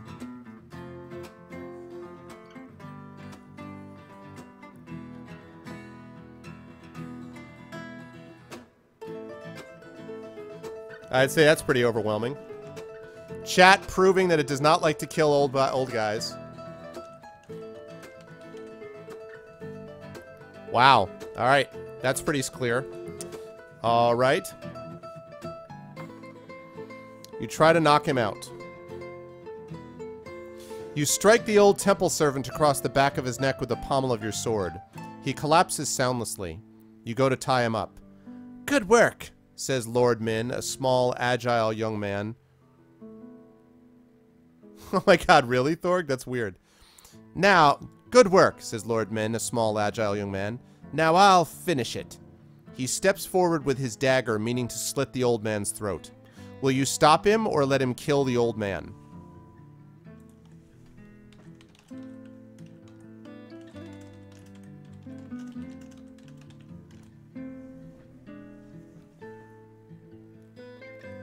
Well, you get your choice, Apples.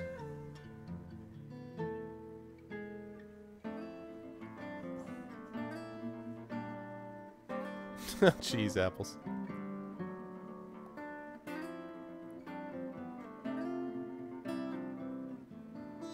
Choose 2 lol.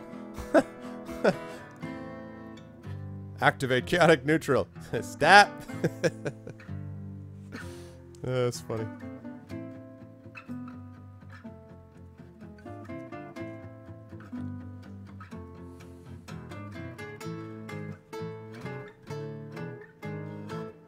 I did not choose to spare an old gentleman just to see him killed.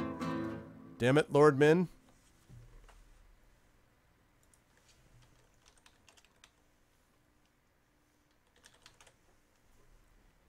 I find this interesting, that everyone was like 100%, I don't want to kill him. This time, when someone else is killing him, you guys are like, well, probably not. Still looks pretty definitive, though. Yeah, exactly. You step forward and say, don't kill him. 3 more guys say, maybe we should kill him. Do you stop them from killing him? No, I'm just kidding. Okay. You reach out and knock the young thief's hand away. He drops his dagger, which clatters noisily all the way down the stairs. Sentimental fool, he snaps. The guards will have heard that. He draws another dagger from his boot. Hurry, we have little time now, says Scarface. You hurry on. You are padding silently along the landing towards the stairs which lead down when a loud pealing of bells fills the air. The alarm, snarls Scarface. You freeze. Looking back, you are astonished to find that you cannot see the thieves who you thought were behind you. All you can see are shadows. You were on your own. Will you go back to find the thieves, or run down the stairs ahead of you? I know, right? Exactly. I'd like to think that you knock the knife down the stairs, but just before you do it, you go, don't hurt him! Echo, echo, echo.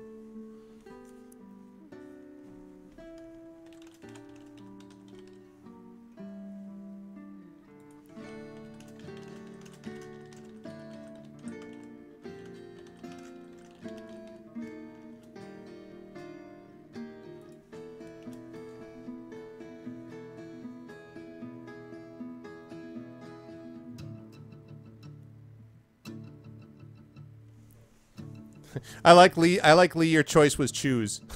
You're just like, I had this image, Lee, of you standing in front of your computer, so like stunned at what just happened over the last 3 minutes that you were like, it is just like choose, you know? Exactly, right? Alright, looks like people have gotten the idea that it's running time.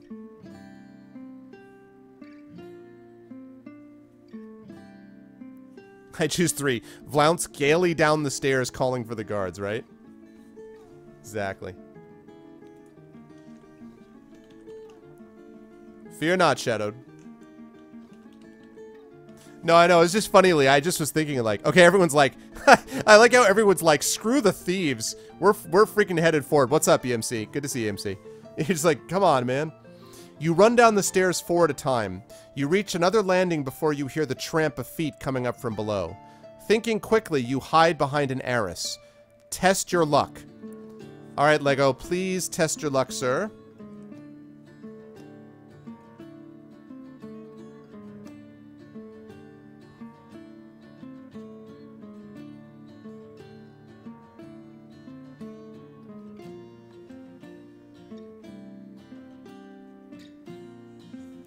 Oh, God. An Arras. A-R-R-A-S. You got to read some, read a Hamlet shadow, and you'll see there's a point where Polonius hides behind the Arras. It's like a screen, basically.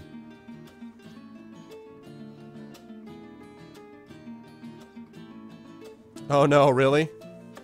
You are unlucky. Okay. With a shock, you realize that your foot is poking out under the Arras. You pull it back as fast as you can, but you hear footsteps stopping on the other side. A woman's voice rings out. Ha! A rat, dead for a silver. She plunges her sword through the Arras. Test your luck again.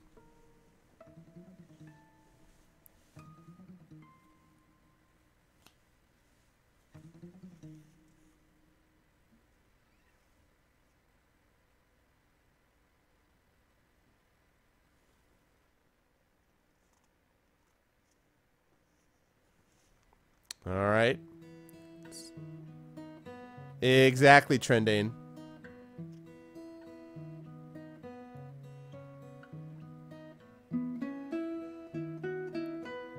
Oh, God.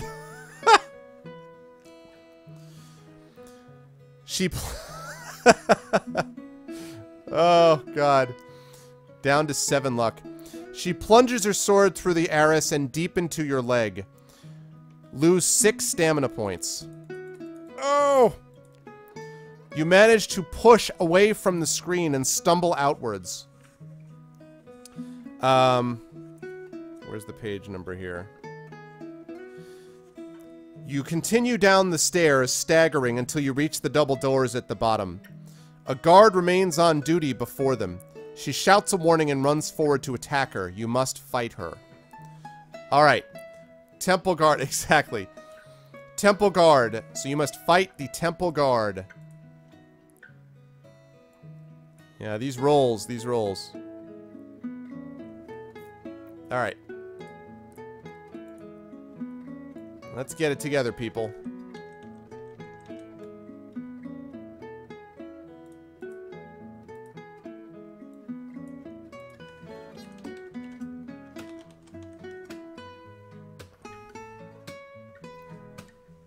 Nice, nice. Rosencrantz and Guildenstern is great.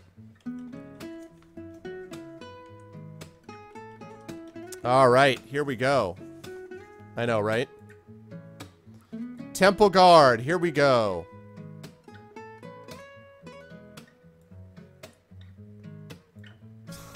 Temple Guard time. I blame Lego. Right. Had nothing to do with anything else. It's just Lego.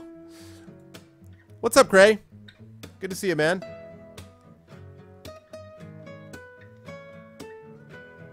Nice. Alright, Lego starts out with a 9. That means 18, so that means the guard needs an 11 to tie, 12 to beat. He gets an 8. That's not going to get it done. By the way, you have to kill this guard within 5 combat rounds. It says if you don't kill the guard in 5 combat rounds, something bad happens. So you guys got to kill this one off fast. Nice, Gray. Alright, good night, Ben. Thanks for stopping by, man. Alright, next round. 7, classic Lego roll. 14. So you need, sorry, I mean 16 rather. So 7 to tie, 8 to beat, 5. Alright. I know, it's a good point, Apples. All Mother Nature self-preserve me. It's not giving you that option here yet. But see, the thing is that this is the temple. Again, though, Apples, a temple. This is the temple. This is the temple of the whatchamacallit, Fel Corinna. So you're in a temple, see?